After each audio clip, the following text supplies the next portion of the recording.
I have some reservations about your past positions on vaccines and a couple other issues. And so we know a lot about you. I'll tell you a little bit about myself. Before I entered politics or even thought about running for office, I practiced medicine for 30 years, working in public hospitals in California and Louisiana, specializing in liver disease, caring for those who otherwise would not have had a specialist. If you will, dedicating my life to saving lives, that is, being a doctor. Now, there is a moment in my career that really informs me now. In the early 2000s, I was loading a patient onto an air ambulance, an 18-year-old young woman, to go to get a liver transplant from acute liver failure due to hepatitis B. Barely an adult, her entire life ahead of her, all the hopes and dreams she might want, the children, the grandchildren, the future generations, wiped away if she did not get to the LSU hospital in Shreveport for an emergency transplant. Now, the transplant, an invasive, in 2000, $250,000 surgery that had a 5 to 10% mortality rate, but even if she survived, would leave her with a liver transplant and hospital bills every year of $50,000. And as she took off, it was the worst day of my medical career, because I thought $50 of vaccines could have prevented this all. And that was an inflection point in my career. And since then, I've tried to do everything I can to make sure I never have to speak to another parent about their child dying due to a vaccine-preventable disease. So I worked with community and business leaders to form a public-private partnership in the capital region of Louisiana. We vaccinated 36,000 children for hepatitis B, and since the CDC and the ACIP have recommended universal vaccination for children, the number of acute hepatitis B cases in our country has declined by almost 90%. So as a physician who's been involved in immunization programs, I've seen the benefits of vaccinations. I know they save lives. I know they're a crucial part of keeping our nation healthy. Now, Bobby, I've learned you got a tremendous following. My phone blows up with people who really follow you. And there are many who trust you more than they trust their own physician.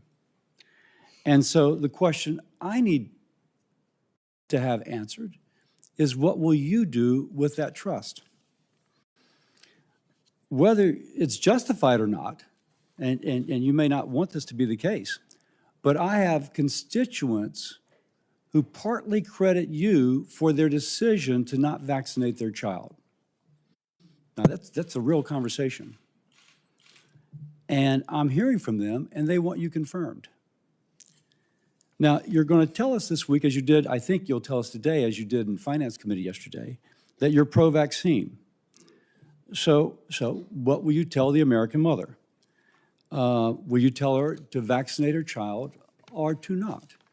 Or to have a conversation with her doctor, but for many that will be permission to not vaccinate their child. We know that to be the case. So your past of undermining confidence in vaccines with unfounded or misleading arguments concerns me. Can I trust that that is now in the past? Can data and information change your opinion, or will you only look for data supporting a predetermined conclusion? This is imperative. You will have the responsibility to restore trust in our public health institutions in this position you have. Now, let's turn a little political. I want President Trump to be successful. It's important for our country. Any action you take as HHS Secretary will shape his legacy. And we both want that legacy to be positive. So, thank you for coming before the committee, for being willing to serve, and I look forward to today's conversation. And with that, I yield to my ranking member, Senator Sanders. Thank you, Senator Cassidy, Chairman. And Mr. Kennedy, thanks for being with us. I'm going to discuss later the issue of vaccines, which Senator Cassidy raised, and is of concern, I think, to all of us. But before I go there, I wanted to congratulate you, in a sense, for the phrase, "Make America Healthy Again." I think that is a cry that all of us, a goal that all of us share, because as you have indicated, we're a very unhealthy society. We are the richest country in the history of the world, and yet we rank far below every other major country in terms of our life expectancy. That's outrageous. To me, equally outrageous is if you're working class in this country, you're going to live 6 or 7 years shorter lives than if you are rich. In America today, 68,000 people die every year because they can't get to a doctor. They can't afford to get to a doctor. You pointed out yesterday the outrageous cost of healthcare in America, 2 or 3 times more than other industrialized countries are paying. Unbelievably, in this country, hundreds of thousands of people who deal with cancer, struggling for their lives. You know what happens to them? They go bankrupt. They deplete their lives' savings. In other words, when we talk about making America healthy, you got to talk about a broken, corrupt healthcare system. Your uncle, President Kennedy, your father, Bobby Kennedy, great senator from New York, your uncle sat right now where Senator Cassidy is sitting, chairman of this committee. All of them did what I think is the right thing. They said healthcare is a human right. They looked all over the world. They saw every other major country guaranteeing healthcare to all people, whether they're rich or poor, young or old. So I'm not quite sure how we can move to making America healthy again unless we have the guts to take on the insurance companies and the drug companies and guarantee healthcare to all people. I'll be asking you a question about that. Lowering the cost of prescription drugs. How do you make America healthy again if 1 out of 4 people in this country cannot afford the price of prescription drugs, which is far higher in America than any other country on earth? Under President Biden, we made some progress, and this committee played an active role in having Medicare begin for the first time negotiating the price of drugs that we are paying.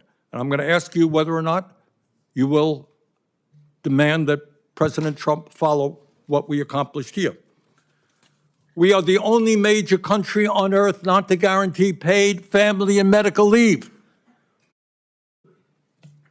Mr. Kennedy, there are women today who are having babies, then they got to go back to work in a week or 2 because they have no guaranteed paid family and medical leave. How do you have a healthy country when women are forced to go back to work, when women and men get fired because they stay home taking care of their sick kids? That's not making America healthy again. And I would go a little bit beyond the jurisdiction of Health and Human Services, but I think it's important. If you are working 50 or 60 hours a week, making 13, 14 bucks an hour, which is what millions of Americans are, can you be healthy? Will you join those of us who think that in the United States, wealthiest country on earth, people work 40 hours a week, they should not live in poverty, we've got to raise the minimum wage to a living wage?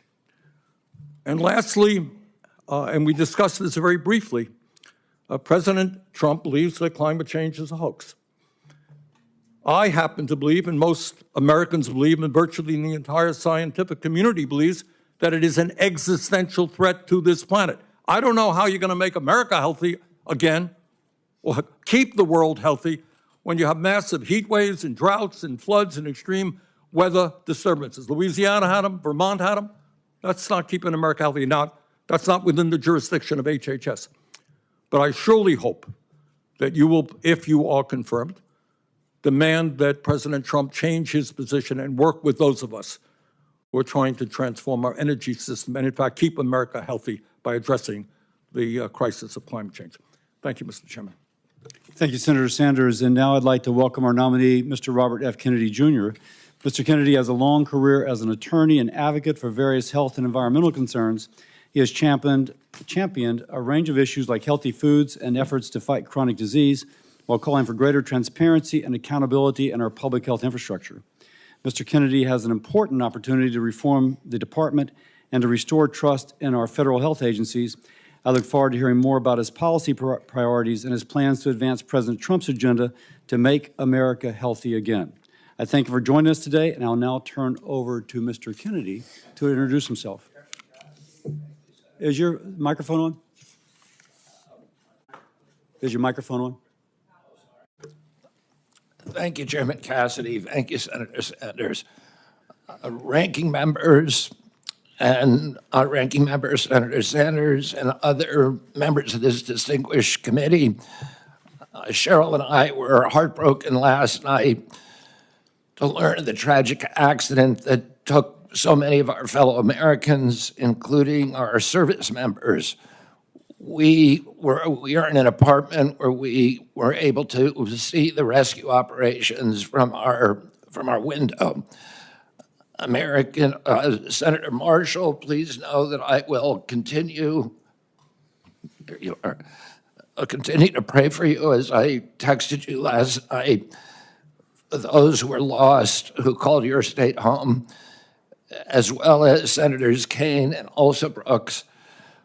We appreciate the first responders and local officials who are working so hard. May God continue to be with us all who are impacted and those who continue to help with the recovery.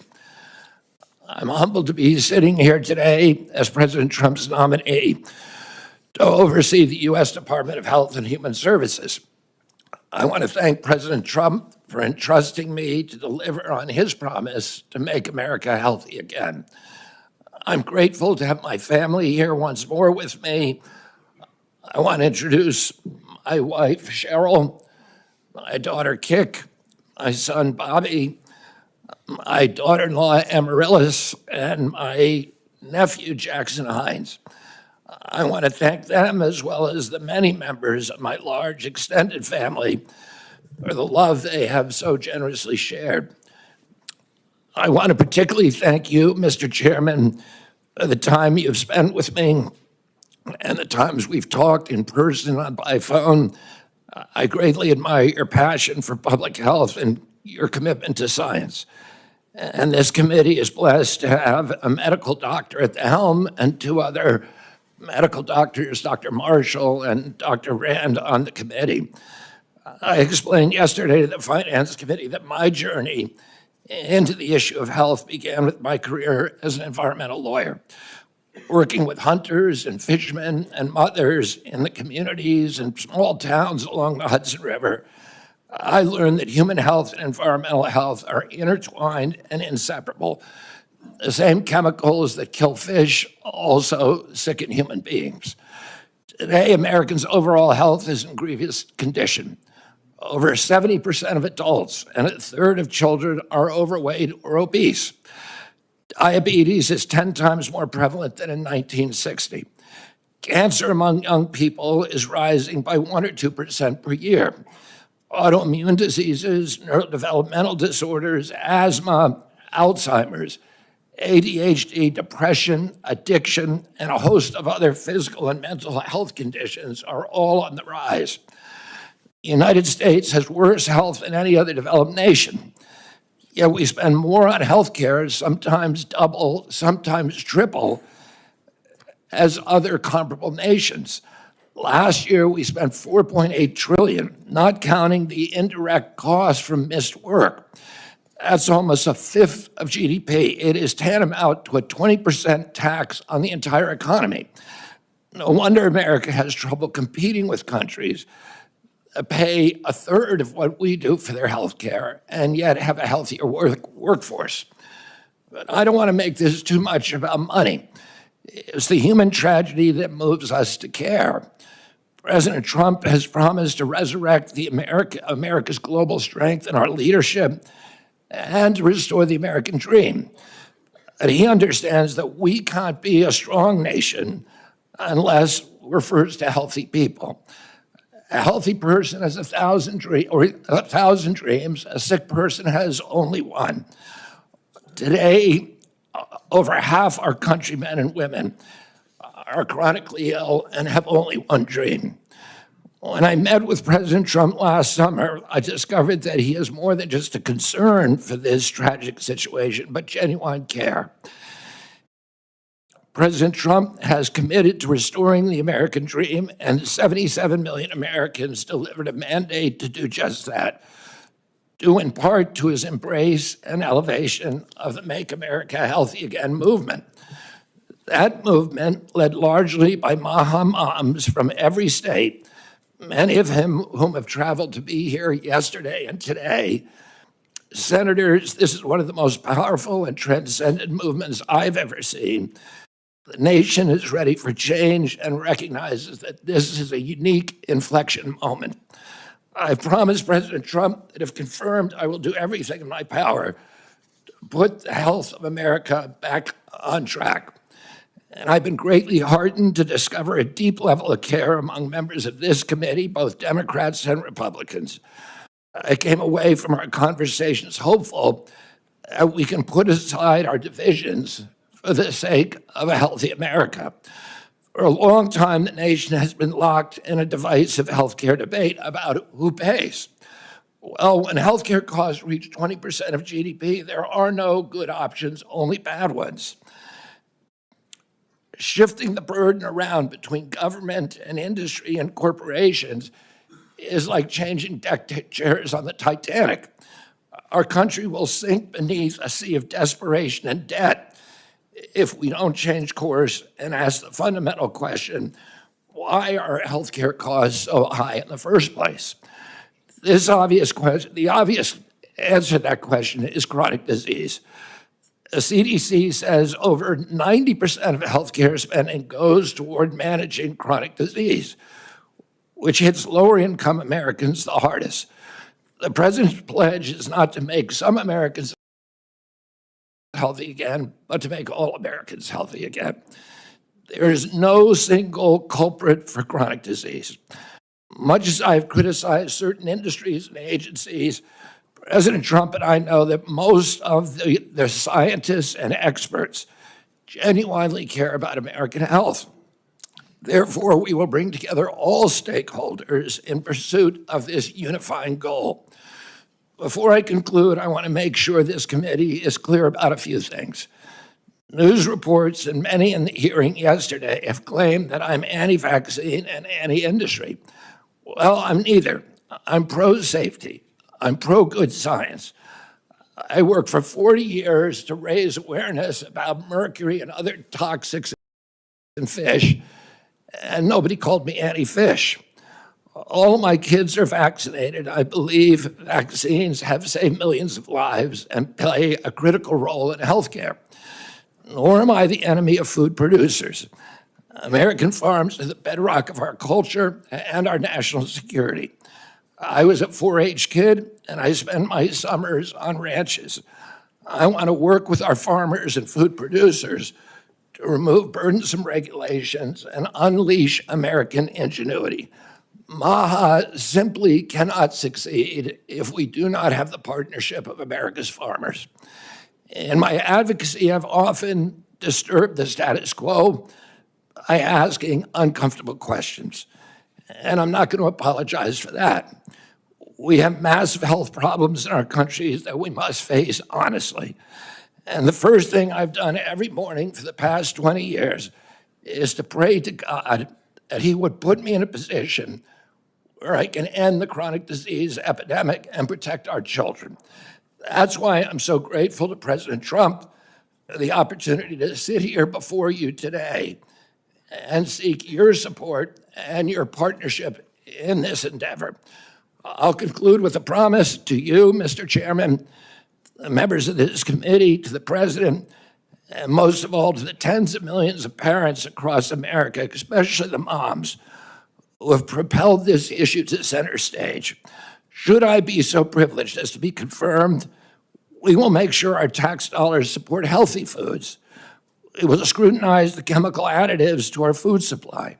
We'll remove the financial conflicts of interest from the agencies. We'll create an honest, unbiased, science-driven HHS accountable to the President, to the Congress, and to the American people. We will reverse the chronic disease epidemic and put the nation back on the road to good health. Thank you. Thank you, Mr. Kennedy. I'll start. And for everyone's information, yesterday, finance went long. This is not the Star Chamber. This is where I think most people can get their questions out in 5 minutes. And so I'll let it go a little bit over 5, but out of deference to our witness who's already testified for 3 hours, I'll be a little tight. That said, at the end, taking the ranking member and the chairman's privilege, we will have a chance, the two of us will have a chance to ask a little bit more. And that's what you get for being a chair. So that said, let's begin. Bobby, if I may, because you said I could, you had once described yourself as pro-vaccine to me. Now, the context of what I'm about to ask is that there's multiple studies establishing the safety of measles and hepatitis B vaccine, and specifically that they are not a cause of autism. In this position, and you have previously said yes, but if you are approved to this decision, to this position, will you say unequivocally, will you reassure mothers unequivocally and without qualification that the measles and hepatitis B vaccines do not cause autism? Senator, I am not going into the agency with any. Well, that's kind of a yes or no question, because so if you're, because the data is there, and that's kind of a yes or no. And I don't mean to cut you off, but that really is a yes or no. If the data is there, I will absolutely do that. Now there is the data. Just because I used to do hepatitis B, as I've said, I know the data is there. Well, then I will be the first person. If you show me data, I will be the first person to assure the American people that they need to take those vaccines. Now, what concerns me is that you've cast doubt on some of these vaccines recently. I mean, like the last few years, but the data, and I can quote some of it. The data has been there for a long time. I've been out of the game. I've been in Congress for 16 years. And this data was in large measure generated before I came to Congress. So my concern is that if you were making those claims and being so influential, I mean, your bully pulpit is incredible. With that responsibility, that you never acquainted yourself with anything that might contradict that what you were previously saying. So let me ask once more. If the data is brought to you, and these studies that have been out there for quite some time and have been peer-reviewed, and it shows that these two vaccines are not associated with autism, will you ask, no, I need even more? Or will you say, no, I see this, it's stood the test of time, and I unequivocally and without qualification say that this does not cause autism? Not only will I do that, but I will apologize for any statements that misled people otherwise. Thank you. Next. And I just want to pledge to you and I will never stick on a point if somebody shows me data that says I'm wrong. I know that's an interpretation people have, but it's absolutely wrong.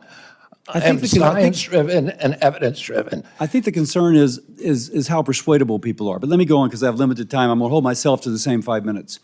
Yesterday, Senator Bennett in Finance asked you if you had once previously made statements that Lyme disease was created as a military bioweapon, and you said you may have said that once.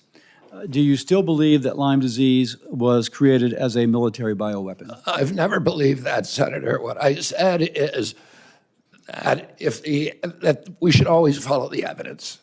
There were 3 books suggesting that. I have not read them through. What I've said is we should always follow evidence, no matter what it says. So I never have said that definitively Lyme disease was created in a biolab. Okay. Next, again, this will be kind of a yes or no. Do you commit that you will revise any CDC recommendations only based on peer review, consensus-based, widely accepted science, in other words, not personal beliefs or the beliefs of any single person that you or your department may identify? Absolutely, Senator. I am not going to go into HHS and impose my preordained opinions on anybody at HHS. I'm going to empower the scientists at HHS to do their job and make sure that we have good science that's evidence-based, that's replicatable, where the raw data is published. I'm almost out of time, so let me get to another question. All right. Do you promise that FDA will not deprioritize or delay review and or approval of new vaccines, and that vaccine review standards will not change from historical norms? Oh, we will have the best vaccine standards with safety studies, and I will not, if the That's a panels little bit of a recommend- different answer than the question I asked, because what is the best could be in the eyes of the beholder. So let me read again. Promise that the FDA will not deprioritize or delay review and/or approval of new vaccines, and that vaccine review standards will not change from historical norms. Yes. Great. With that, I will set a good example, and I yield my time to my ranking member. Thank you, Chairman Cassidy, and I'm going to do what I very rarely do, is actually follow up on a question from Senator Cassidy.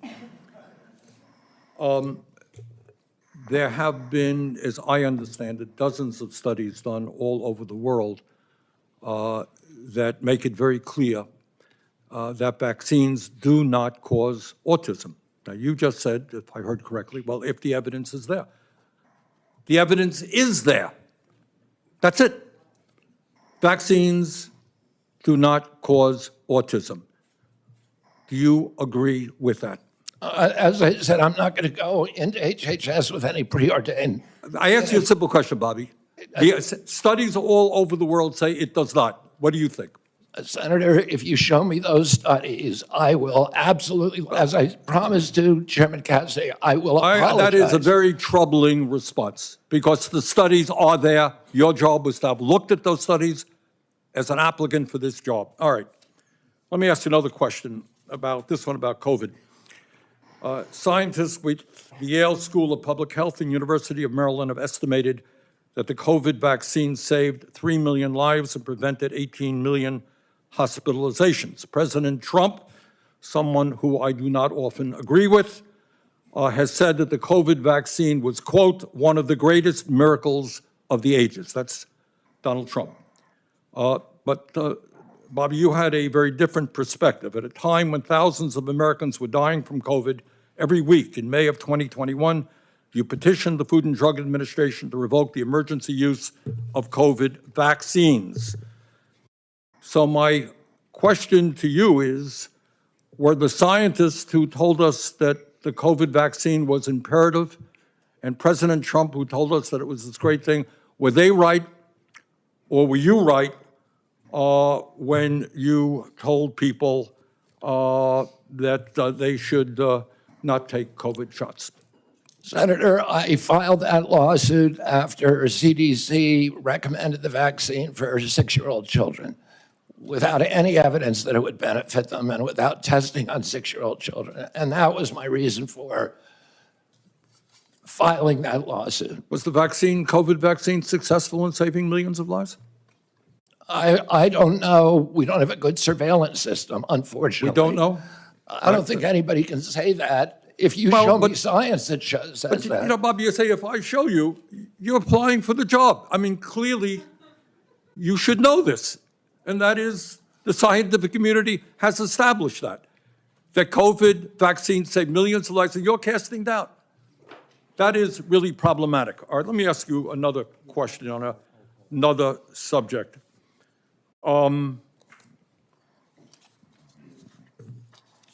Republican colleagues and President Trump are moving toward making massive cuts into Medicaid in order to provide tax breaks for the wealthiest people in this country.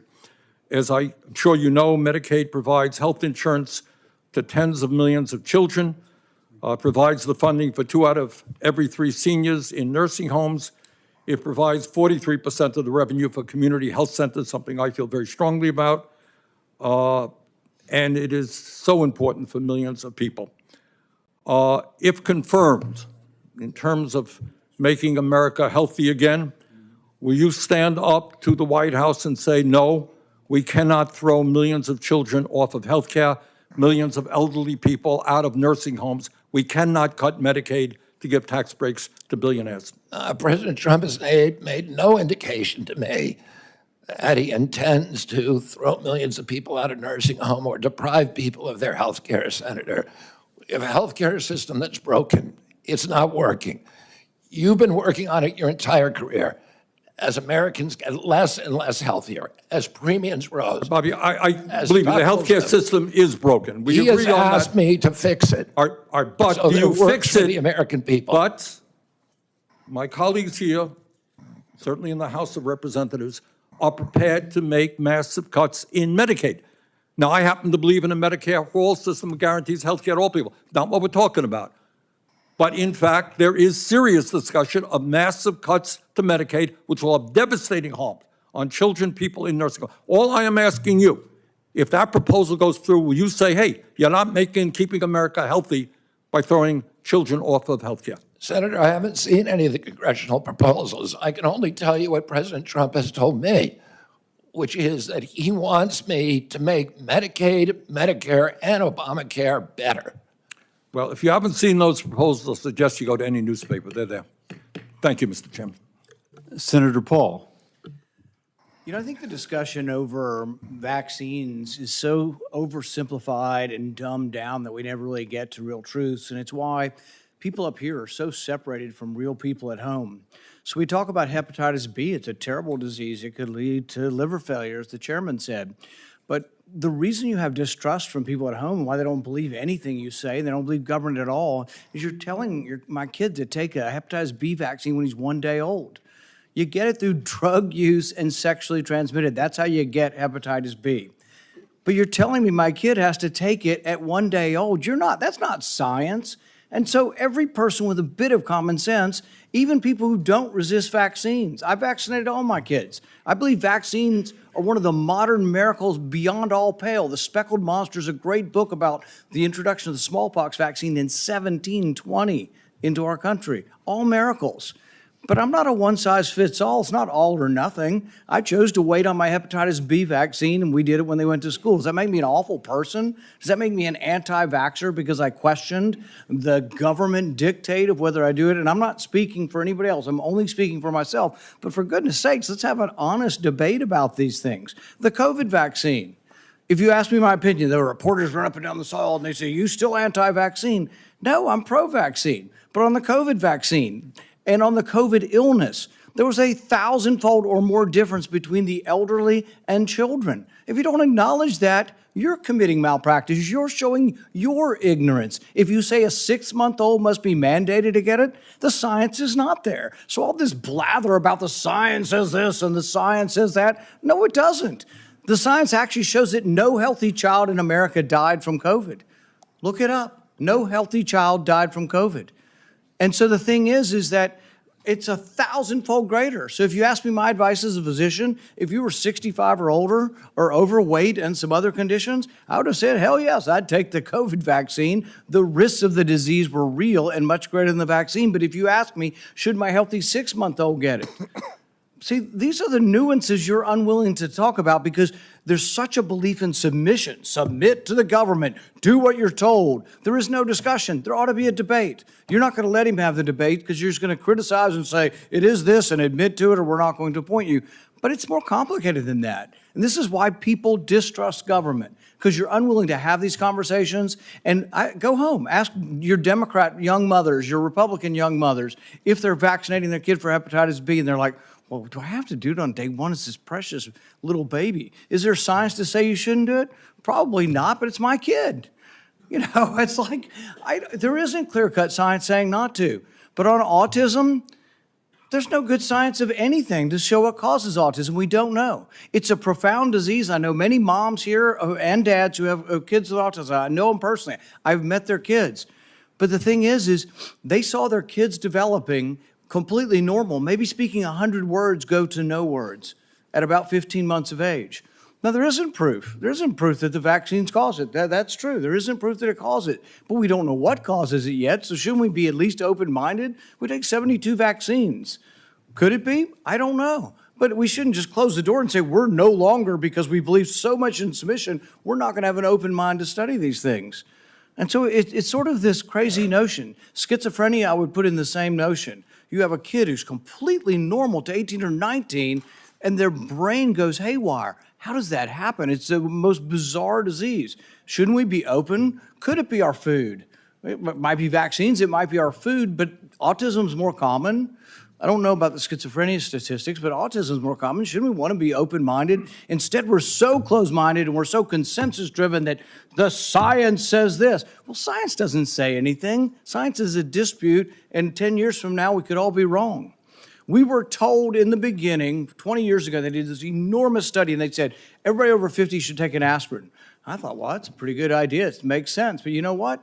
20 years later, they measured it. And they found if you had no heart disease and you were taking aspirin, your chance of dying from a brain bleed or from a stomach bleed were greater than the risk of heart disease. If you have heart disease, they still say take an aspirin. If you don't, they've changed their mind 20 years later.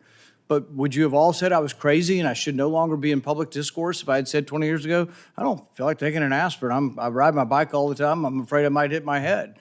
But that's what a country's about. It's what dissent is about. So just ask you to look at the larger picture and give the guy a break who says, I just want to follow the science where it leads without presupposition. I think really what we have up here is presupposition. You've already concluded. It's absolute that autism isn't caused by it. We don't know what causes autism, so we should be more humble in what we say. Sorry I didn't get to a question.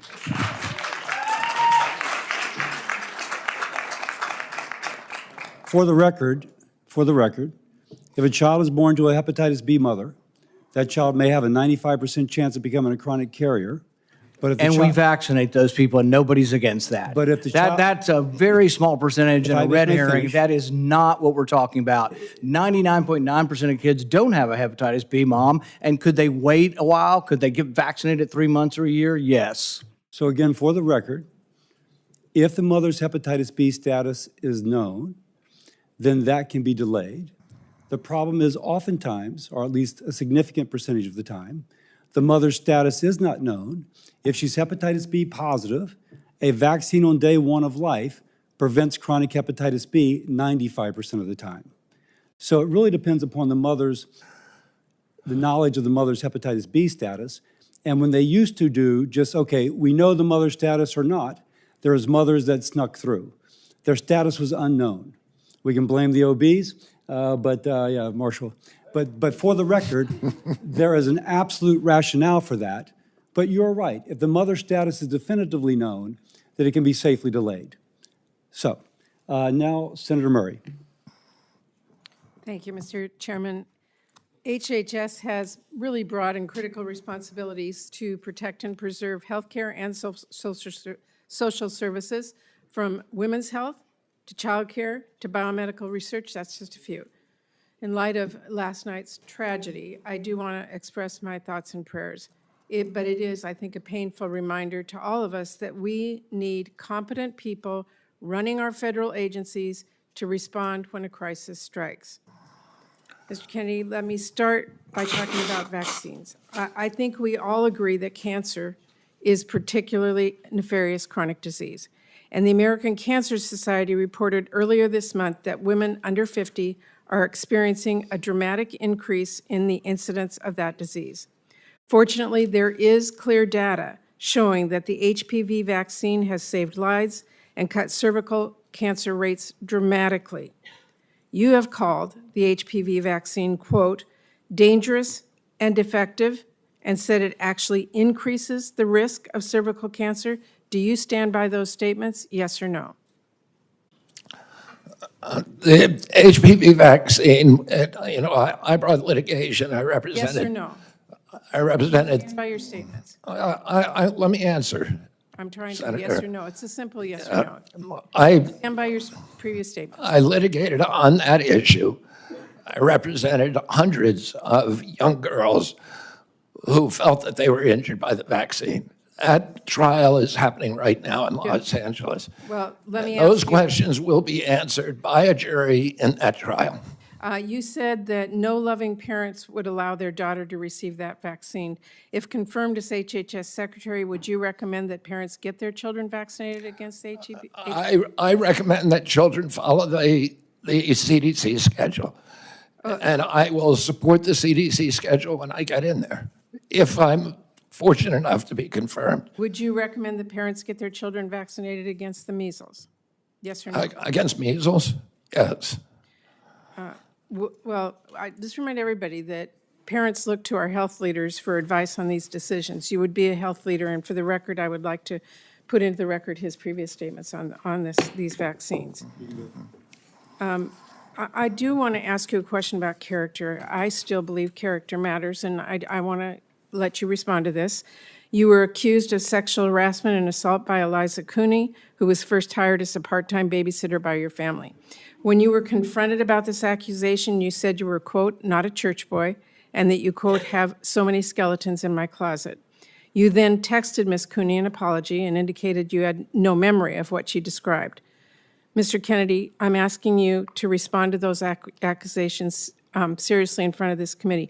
Did you make sexual advances towards Ms. Cooney without her consent? Yes. No, I did not, and that story has been debunked. But why did you apologize to her then? I apologize for something else.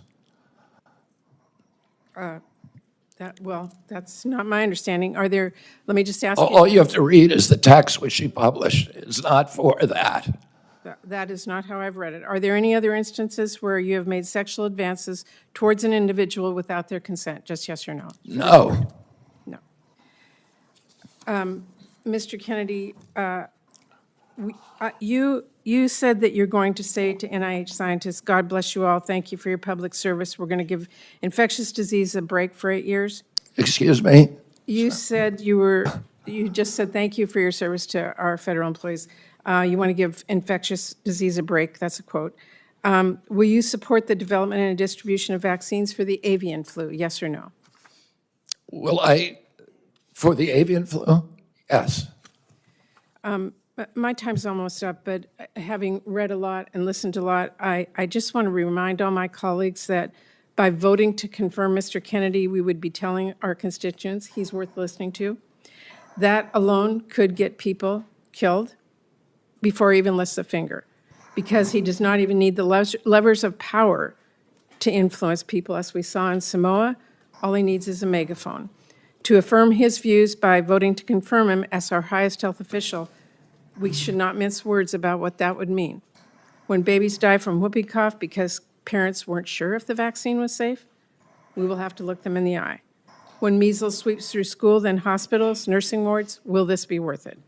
There are political realities, we all get that, but there's also right and wrong, fact and fiction.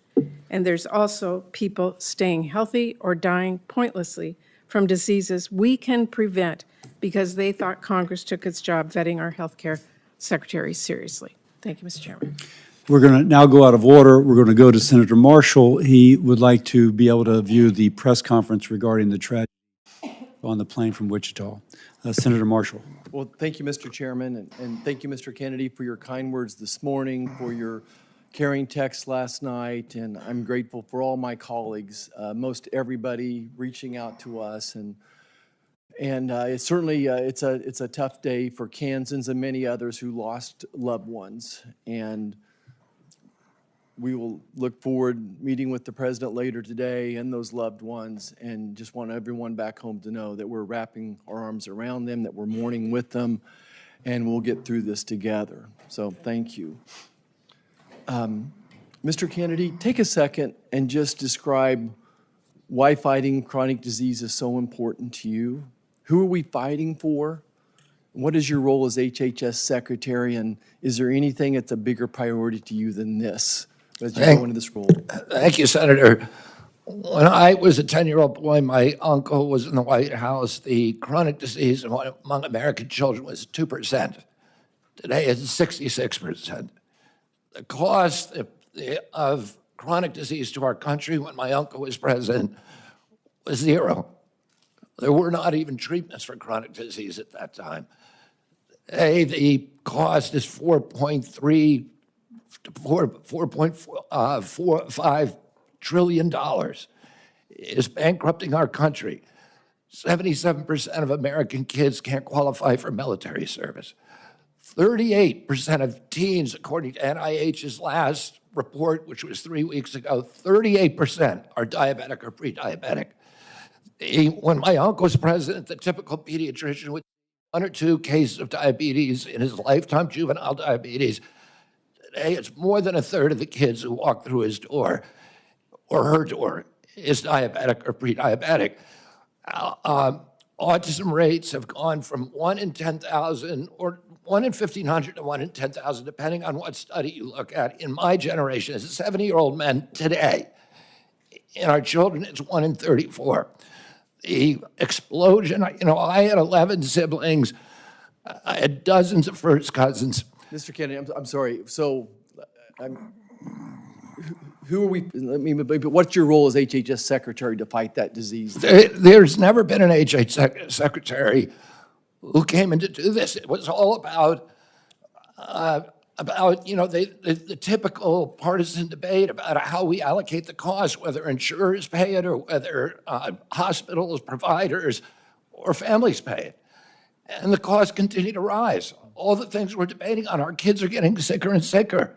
Yeah, just to quote you from yesterday, it's like we're moving the chairs on the Titanic. Yeah, and the ship is sinking, and nobody's paying attention to it. And yesterday, I got question after question from the Democrats about measles. In 1963, the year before the measles epidemic, or the measles vaccine was introduced, 500 American kids died from measles, almost all of them extremely poor and malnourished.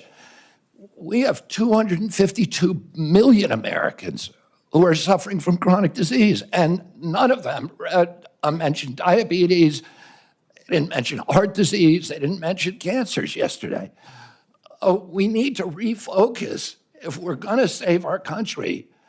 This is existential. Our country's not going to be destroyed because we get the marginal tax rate wrong. Right. It is going to be destroyed if we get this issue wrong. And I am in a unique position to be able to stop this epidemic. Mr. Kennedy, I want to just contribute as one of the 3 physicians on here, and even as I listen to my friends across the aisle, my conclusion is that we have to guard the physician-patient relationship and give those parents of these kids the information. All 3 of us are going to disagree on exactly who should and shouldn't get a particular vaccine. We all recognize the incredible successes of different vaccines as well, but we have to give the American public the best information, non-biased information, and I'd love to get you to respond to that, but I have an important question for folks back home. And this will be my last question. I've never seen a person whose words, written and spoken, have been so misattributed, exaggerated, sensationalized, and taken out of context. Will you just speak to my farmers and ranchers back home and tell me about your, where do they fit in this role of MAHA and how we're going to work with them and just your compassion towards these farmers and ranchers? Yeah, I mean, MAHA will not succeed without the cooperation and partnership of agricultural producers, of farmers and ranchers across this country. I was a 4-H kid. I grew up working on ranches. And I've worked for years representing farmers in various forms of litigation. Thomas Jefferson said that American democracy is rooted in tens of thousands of independent freeholds owned by farmers. We are losing farmers today, and we can't afford to lose a single farmer. And on my watch, I do not want to lose a single farmer. We have to offer farmers an off-ramp from chemically intensive agriculture, which they don't want to do, which even the chemical industry is ready to change, so that they can grow crops that they can sell in Europe. They can grow crops. Senator Hawley told me during our meeting that 4 out of his 5 of his brother-in-laws have Parkinson's. There's illness all over the farm community, and it's undoubtedly related to the intensity of chemical pesticides. Mr. Kennedy. We need to reduce that, but I'm not going to do anything coerce the farmer. President Trump was the best president in modern American history for the American farmer. The first one to see farm prices go up. He has instructed me to take care of the farmers and make sure they're full partners. Thank you. Senator Baldwin. Thank you, Mr. Chairman. Mr. Kennedy, I've been listening to the back and forth and questions, and when people have tried to pin you down, you have said... Can you speak up, Senator Baldwin? Yes, I've been listening to the back and forth, the questions, and when people tried to pin you down on a point, you said, show me the data, or bring me the studies. And I want to suggest that data is out there, and those studies are out there, and if you're going to review all the studies and the data, you're going to be doing that, if confirmed, for your first year of of being secretary. When we talked, we were talking a bit about vaccines at the end of our meeting, and you said really to me that there's no post-approval safety monitoring. And that led me to believe that you're not aware of the significant and ongoing safety monitoring that occurs after years of rigorous studies showing vaccines to be safe and effective. And so I want to give you the opportunity to set the record straight here. Are you aware of the measures in place throughout Health and Human Services to ensure vaccine safety after approval? Yes or no? I'm aware of the VAERS system, which CDC admits it captures fewer than 1% of vaccine injuries. So you are aware of the I'm also CDC aware- monitoring? Are you aware of the FDA post-approval monitoring? I'm aware of only 2 systems. Are you aware of the vaccine safety data link? Oh, yeah, I'm very aware of that. Are you aware of the vaccine adverse event reporting system? I'm aware of the vaccine safety data link that CDC keeps under a lockbox and will not let independent scientists Are you look at it. aware of the clinical immunization safety assessment project? As I said, Are you aware of VSafe? I'm aware that they're broken, and I can explain to you how each one of those is broken if you're interested. What I want to do is make sure we have gold standard science. We get the conflicts off the panels so that people, there's Congress. What I listed right now are just some of the guardrails that are in place to ensure that life-saving vaccines are safe and effective. And this is after numerous clinical trials, rigorous studies, and review by an independent panel of experts that show vaccines are safe and effective, which is available to all the public. If you want to take a second look at the science, like you have said, well, it's here, it's available, and it's conclusive. And saying anything else is undermining vaccines. To a different And by the way, repeating what Congress found in the 2003 investigation. Kennedy, I want to move to what I hope it will be pretty simple stuff. In general, for a drug to be considered safe, would you say that 97, 98% of people taking that drug and having no complications is generally safe? It would completely depend on what the drug is. If it's a drug given to a healthy population, that would not be an Again, acceptable. this is as high a level as it gets. Would you say that when 99 out of 100 people experience minimal or no complications, that that drug is safe? It depends what the risk is from the disease. It depends what the benefit from the drug is. If you're dying of cancer, you will take a drug with that kind of risk profile. And if we were to If you're a talk healthy about individual with zero, peer-reviewed, if you're a healthy individual with zero I'm talking risk, about mifepristone, but if we were to talk about peer-reviewed, replicable studies of a medication, would you say that you needed 10 trusted studies to get the same conclusion? it 15, depends what the 20 trusted studies? It depends what the What's your number? It completely depends on the kind of study. You're talking about randomized studies or observational studies. Is it safe to assume that 100 studies that are replicable and peer-reviewed is enough? Well, it could be one study if it was a powerful enough study. The most widely used medication, abortion drug, mifepristone, has been FDA approved for nearly 25 years. More than 100 studies have confirmed that 99% of patients who took the abortion pill had no complications. So with all of that, I can only conclude that you would commit to keep this science-backed and proven medication on the market and accessible for women. Is that correct? I'm going to, with mifepristone, President Trump has not chosen a policy, and I will implement his policy.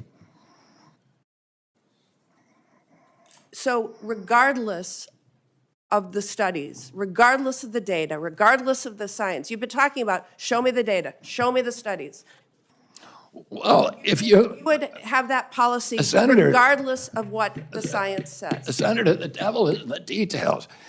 If you're telling me 99% of women did okay, but 1% died, I would say that is not a beneficial risk profile. That is not what the studies show. I know, but you're not showing me. I need those details from the study before I can't buy a pig in a poke. Show me what the study says. So let's move on. Next, it would be Senator Mullen. Thank you, Mr. Kennedy, for being here. You know, we have fortunately been able to form quite a friendship over the last year, and I appreciate it. Appreciate the in-depth conversations we've had. And I just want to point out, I don't understand why my colleagues all of a sudden say we can't question science. I mean, it absolutely blows my mind that all of a sudden it's such shame that Bobby's sitting up here and he's questioning science, because I guarantee you, if he was sitting here and he was going to be the secretary of HHS underneath the former President Biden, which I enjoy saying former president, I would bet you that you guys would have his back 100% and enjoy the fact that he's questioning science. And would probably support his positions 100%, but because he's now on the Republican side, you guys have went way off the rail, and how dare he question science? My God, if we didn't question science, where would we be today? We've always questioned science. Science is always evolving and always changing. Have a glass of wine a day, it's healthy for you. Don't have a glass of wine a day. Have a piece of chocolate a day, it's healthy for you. Dark chocolate is healthy for you. Take an aspirin a day, as Senator Rand Paul pulled out. I mean, where would we be today if we didn't ever question science? But I will say there's an issue that I have as a father of 6, that when my kids come out from getting their vaccines, they look like a freaking pincushion. I mean, 72 vaccinations? I think there's a reason we should be questioning this. When you start looking at the rise of autism, why wouldn't we be looking at everything? Who wouldn't want to look at everything? Give me anybody in this room that doesn't know somebody that you're personally connected to that one of their children doesn't suffer from some severity of autism. Give me one. And you guys are all saying that Bobby can't question it? I don't get it, guys. I don't understand your point, other than the fact you just oppose him because he supports a president that you guys don't like now.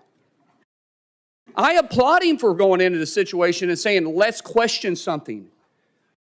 The definition of insanity is doing the same thing, expecting different results. Is it not true that you're supposed to question science? Is anybody going to question the fact that that's not true? Bobby, share the numbers again with me about autism. Where they at when you was a child to where they're at today as my kids are children? There weren't a lot of studies when I was a kid, but the best studies, and really the only studies out there are 2 studies. One shows a rate of about 1 in 10,000, another about 1 in 1,500. And you know, there are other estimates in between. Today, it is 1 in every 36 kids, according to CDC. So I want to say one other thing. Relevant to the point you just made. In 1963, my uncle awarded John F. Kennedy the highest civilian honor to Francis Kelsey. Francis Kelsey was a young scientist at NIH who came in and objected to the panel having approved thalidomide for American children. All the scientists of that day, they were doing it in Europe, all the scientists of that day and the scientific panels that worked for the agency approved, green-lighted thalidomide. She stood up and screamed and fought and risked her job and risked her reputation, and she blocked it in our country. 3 years later, everybody recognized that she was a hero and a savior of our children, because we were not getting the kind of terrible, diabolical deformities as they were experiencing in Europe. My uncle gave her the highest civilian honor because she questioned science and was courageous enough to stand up and say, I don't care what happens to me, this cannot happen. And irony is that she was a Democrat at that time and she questioned science. But now all of a sudden, because you're working for Republicans, you're not allowed to question science. Let's go back to this and say let's just use the number of 1 in 10,000 at your age. Now, we're a little bit different in age. I'm not going to say how old you are, but you look great for your age. I will say that 1 in 36, that's not a pandemic, then what is? 1 in 36, and it used to be 1 in 10,000 have autism now? Can any of you guys with a straight face say that we shouldn't look at every aspect to what we're putting in our kids, be it from the food to the vaccines? 1 in 36, that scares the living daylights out of me. With 6 kids, I could have 36 grandkids. I'm just doing the math. I'm the youngest of 7. My family seems to be pretty active in that area. So I'm not necessarily trying to be funny, but I'm being very serious, guys. We should support the fact that Bobby's questioning it. He's not saying he's against it. He's saying he's going to question it and let the studies follow where they will. And God bless you for doing that. Thank you. Thank you, Senator. Senator Kane? Thank you, Mr. Chair, and congratulations on your nomination, Mr. Kennedy. I enjoyed our conversation. Thank you for starting off today acknowledging the pain felt by people in this region from this horrible air tragedy last night. Senator Marshall and Senator Moran, a lot of folks from Kansas, a lot of folks from Virginia, D.C., Maryland, but also when that passenger list comes out and when the 3 soldiers' names are revealed, every office here is going to have some connection to them because you have your staffs who live here, and we kind of dread seeing that list of names. I drove to the airport at 6:30 this morning and went across the bridge over the Potomac and saw the operation, the recovery operation kind of underway in daylight hours. And I thought about the last big aviation disaster in Richmond when on 9/11 a plane slammed into the Pentagon. And Virginia got hurt very bad that day, and so did the nation. Just a couple of months ago, you posted this on your X account. On 9/11, it's hard to tell what is conspiracy theory and what isn't. I'd like to introduce that for the record, Mr. Chair. We take that kind of stuff pretty personally. Virginians know what happened on 9/11. We don't need folks giving oxygen to conspiracy theories about 9/11. Now, one thing I noticed about this post is it was in July of 2024. It was 23 years after 9/11. You had a lot going on in your life. You were running for president then. What made you decide in the midst of everything going on in this country, in this world in July of 2024 and your own candidacy for president, that now was the time to say it's hard to tell what is conspiracy and what isn't about 9/11? What was so important about making this point in July of 2024? Senator, the dramatic drop in trust in our government, and this is particularly one of the templates for that is what happened at CDC. Yeah, no, I want to move aside from that. Because you say, you go on to say, I won't take sides. As president, I won't take sides on 9/11. Wow. I won't take sides on 9/11. Let me ask you this. As a general matter, do you find it hard to tell what is a conspiracy theory and what isn't? Is that kind of a general deficit that you find in your own analytical abilities? My father told me when I was 13 years old, he said, people in authority lie, and that the job of a citizen in every democracy is to maintain a fierce skepticism. Okay, I get it. Of government authority. And you're an authority, but you wouldn't take sides on 9/11, and you're admitting, I have a hard time telling what is a conspiracy theory and what isn't. Senator, I haven't investigated it. If the things that I investigate, I take sides on, people are allowed to hold that opinion. I'm not going to tell them they're crazy for holding that opinion. I'm going to say, what is your evidence? And if I hear the evidence, I'm going to say, that doesn't make any sense. So you won't take sides on 9/11. Wow. Senator Murray asked you some questions about Gardasil, and this is a vaccine that's manufactured in Virginia. There's other HPV vaccines. I'm going to enter into the record a whole series of studies from many, many nations that talk about the dramatic positive effect of Gardasil. Could I introduce those into the record, Mr. Chair? Without objection. And those studies are on trial let me ask right a question. now. Let me ask a question. These are studies from Scotland, Sweden, the UK, Australia, the United States, multiple studies. And then I'm going to introduce in the record, I guess it's a blog post of yours. The verdict is now inescapable. Gardasil is killing girls. And I'd like to introduce that into the record as well. Without objection. You have a pretty significant financial interest in litigation against Gardasil. You have received contingency fees and payments for referring people to lawyers suing the manufacturer. And in your ethics vetting. I've never received any money from any Gardasil or any other vaccine lawsuit. Let me read a quote. This is your words. In your ethics vetting for this nomination, you said, quote, "Pursuant to the referral agreement, I'm entitled to receive 10% of fees awarded in contingency cases referred to the firm." How can folks who need to have confidence in federal vaccine programs trust you to be independent and science-based when you stand to gain significant funding if lawsuits against vaccine manufacturers are successful? I have given away all of my rights to any fees in that lawsuit. I yield back. Next is Senator Scott. Thank you, Mr. Chairman. Mr. Kennedy, good to see you again. Thank you for being here before the committee. Yeah. One of the beauties of our country is we have foundational documents that point us in the right direction. I think it's the compass that shows us due north, true north. The Declaration of Independence mentions life, liberty, and the pursuit of happiness as unalienable rights. You and I had a serious conversation about the importance of life, and I'm a pro-life Christian, as you know.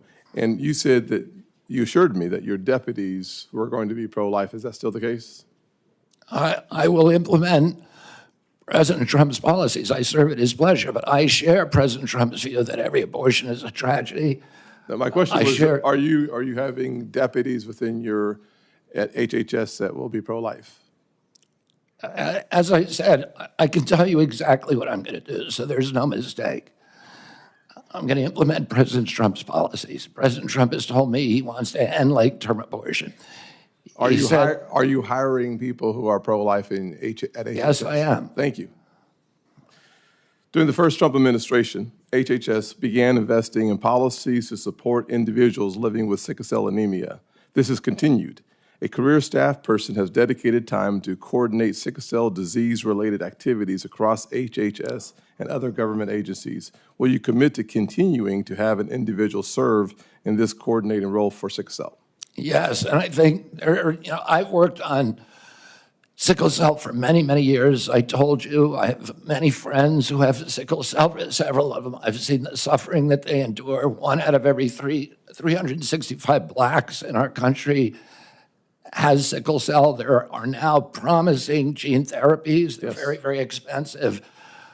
But it's something that NIH should be enthusiastically supporting that kind of research. Well, you answered my second question, so that's great, which was today you noticed the FDA gene therapies are really breakthrough evolutions in science that are really one-time cures. So you support the continuation of the research that makes that more available? Absolutely, Senator. Thank you. That's great news.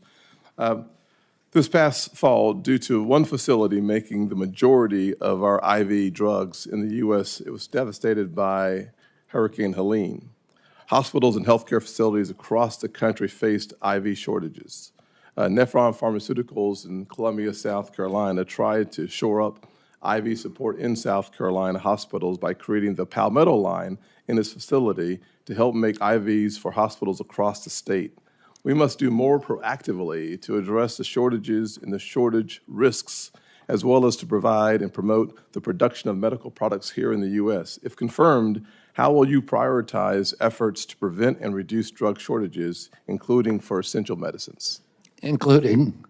Essential medicines. President Trump has told me it's his priority to bring essential medicine manufacturing back to this country. It's a national security threat.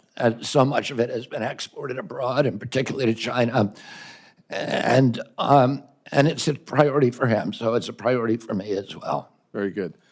Will you commit to fostering productive public-private partnerships that can provide the government with key information on pharmaceutical supply chains, help direct shortages, and improve the long-term security and resiliency of the U.S. drug supply?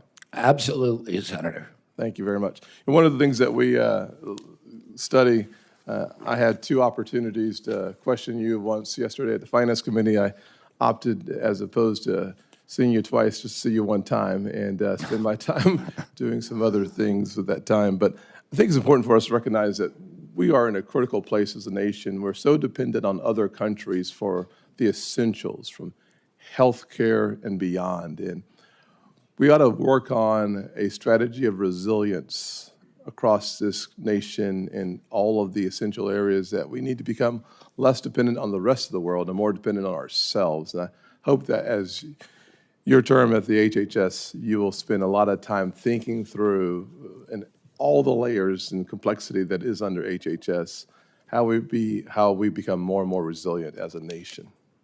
That's absolutely critical for our national security and for our economy. And President Trump is doing that through HHS, but also, more importantly, through the Commerce Department and meeting directly with pharmaceutical industry leaders to figure out what kind of incentives that they need to bring manufacturing home. Perfect. Thank you, Mr. Chairman. I yield back my 8 seconds. And then we'll go to Senator Murphy. Thank you very much, Mr. Chairman. Mr. Kennedy, thank you for joining us here today. Listen, credibility matters so much when you lead the most important health agency in the world. The Secretary of HHS has got to be trusted that he's telling the truth, that he cares about science, has no political agenda. Mr. Kennedy, I want to go back to some of your testimony yesterday before the Finance Committee when you either feigned ignorance about some very clear statements that you have made in the past, or you outright denied saying things about the vaccine program that you have undoubtedly said. And so with a day's hindsight, I want to give you another chance to be honest about the things that you have said. Senator Warnock asked you yesterday if you had compared America's vaccine program to the Catholic Church's pedophilia scandal. You said you never said that. Now, I'm not asking you to explain what you said. I didn't say it, never said that. You didn't say that. Senator I did Warnock, not say that I hadn't said that, Senator. I said the other question you asked me about Nazi death camps. That's fine. You're doubling down on that. You said, Senator Warnock also asked you if you compared America's vaccine campaign to the Nazi death camps and the Holocaust. Again, you said yesterday you didn't say that. I did not say that. You did not say that. Senator Bennett asked you yesterday if you had made an allegation that AIDS is a different disease in Africa than it is in America. On that one, you said you didn't recall. Having had a day to think about it, do you recall saying that AIDS is a different disease in Africa than it is in the United States? I looked up that passage in my book and found that indeed the diagnostics for AIDS are very different in Africa than in the United States, that the list of symptoms is almost completely different. So let me I'll submit this for the record, but having denied the first two statements, let me just read what you said. You said in 2013, is it hyperbole to say that the people who run our vaccine programs should be in jail? They should be in jail. To me, this is like Nazi death camps. Look at what it does to the families who participate in the vaccine program. I can't tell why somebody would do something like that. I can't tell you why ordinary Germans participated in the Holocaust. I can't tell you what was going on in their minds. With respect to the pedophilia scandal, you said the pedophilia scandal in the Catholic Church is a perfect metaphor for what's happening in the United States. The vaccine program, it's the same reason we had a pedophilia scandal in the Catholic Church. It's because people were able to convince themselves that the institution of the church was more important than these little boys and girls who were being raped. I don't disagree with Senator Mullen. I don't want an HHS secretary that's not going to question science. I think it's important to question science. But you're not questioning science. You've made up your mind.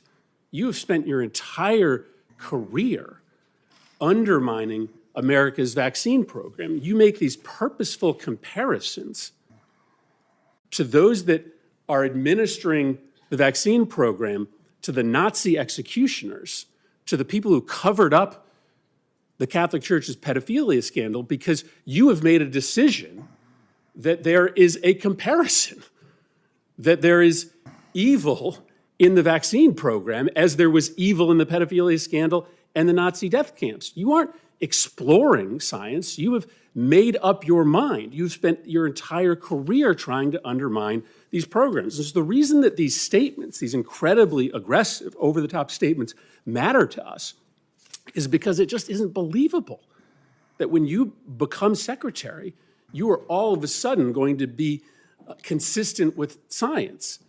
People who have spent their career saying these kinds of things, running the kinds of campaigns that you have run, don't all of a sudden change their stripes. And so, Mr. Chairman, I will submit these statements. Can I respond to that, Senator? Without objection. My statement about the Catholic Church is almost identical. The findings of the Government Oversight Investigation Committee that investigated CDC's vaccine program in 2003. Senator Burton was chairman of that committee. And he said that that certain individuals in that program had written off a generation of kids because of, quote, misplaced institutional loyalty to the CDC and because of entanglements with the drug company. Let me finish. Let me finish what I'm saying. You made some grave accusations. Pedophilia to the administration of vaccines? No, it wasn't pedophilia. It was a perfect metaphor. Well, if you have 1 in 36 kids who has neurological injuries, and if that is, linked, that's something that we should study. Is it a perfect metaphor? It's not a perfect metaphor, but there's no metaphor that's perfect. But I am pro-vaccine. I am going to support the vaccine program. I want kids to be healthy. And I'm coming in here to get rid of the conflicts of interest within the agency, to make sure that we have gold standard evidence-based science. And if you show me where I'm wrong on this, show me a single statement I've made about science that is erroneous. Thank you. Senator Hawley. Thank you very much, Mr. Chairman. Mr. Kennedy, welcome. I enjoyed our conversation last month in our office. And thank you for remembering, as you did again today, my uncles who we talked about, Morris and Lauren and Jean, who all have recently passed away from Parkinson's, grew up in a farm family. That was kind of you to remember them. So thank you for that. Let me start by asking you a question about children and the safety of children. President Biden's administration, his HHS, issued a rule, so it's binding, requiring that every doctor in America, including pediatricians who receive any kind of federal funding, so that's anybody who takes ACA funding, anybody who takes CHIP funding, this is almost every health provider in America, requiring them to conduct gender transition and gender so-called affirming procedures. So that means hormones, that means puberty blockers, that means surgeries in some cases. They imposed that rule on doctors across the country. This has been litigated, and it has been actually stopped by a couple of courts who found that it was way outside of HHS's jurisdiction. My question to you is, will you rescind this rule that imposes this radical policy, and talk about being anti-science, this radical policy on just about every pediatrician in the United States of America? Yes, I will. And by the way, that rule is anti-science. The most thorough meta-review on gender-affirming care has come out in the Cass report, which reports really catastrophic impacts on children. And that is science. It's a meta-review of all the existing scientific studies. But, even more just from a common sense, if you're a patient, do you really want somebody performing surgery on you who is morally opposed to that surgery? It doesn't make any sense. We need to embrace diversity in this country. There are people who believe that's important. I respect them. We should hear them out. We should debate. We should have a congenial conversation.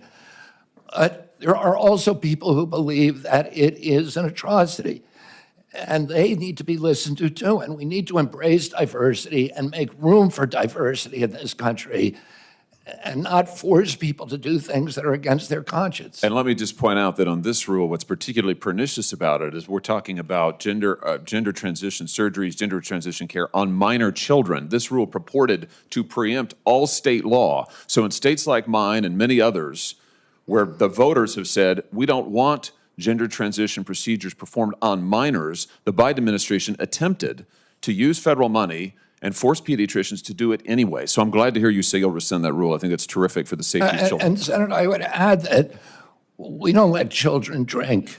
We don't let them drive an automobile because they have bad judgment. They are flooded with hormones. Their brains are still in formation. Their sexuality is still in formation. To allow them to make judgments about that are going to have life-changing, forever implications for the rest of their life at that age is unconscionable, particularly in light of the Cass report. I'm glad to hear you say that. Let me ask you a question about NIH research, if I may. I know this is something that you care a lot about. Under the first Trump presidency. And I do want to add that people who have gender differences should be respected. They should be loved. But loving them does not sometimes love means saying no to people. Let me, on NIH, under the first Trump presidency, HHS stopped new NIH research that involved human fetal tissue from elective abortions. Now, you were asked about this sort of tangentially yesterday by Senator Cantwell, and I want to get your quote right. You said to her correctly, you said stem cell research today can be done on umbilical cords and you don't need any fetal tissue, which is correct. My question to you is, will you reinstate President Trump's policy that ensures that no federal research and no federal tax dollars is conducted on fetal tissue taken from elective abortions? Yes. Fantastic. Let me ask you just about Title X. You were asked about this yesterday too, and I think I understand your answer. I just want to be sure I've got it crystal clear.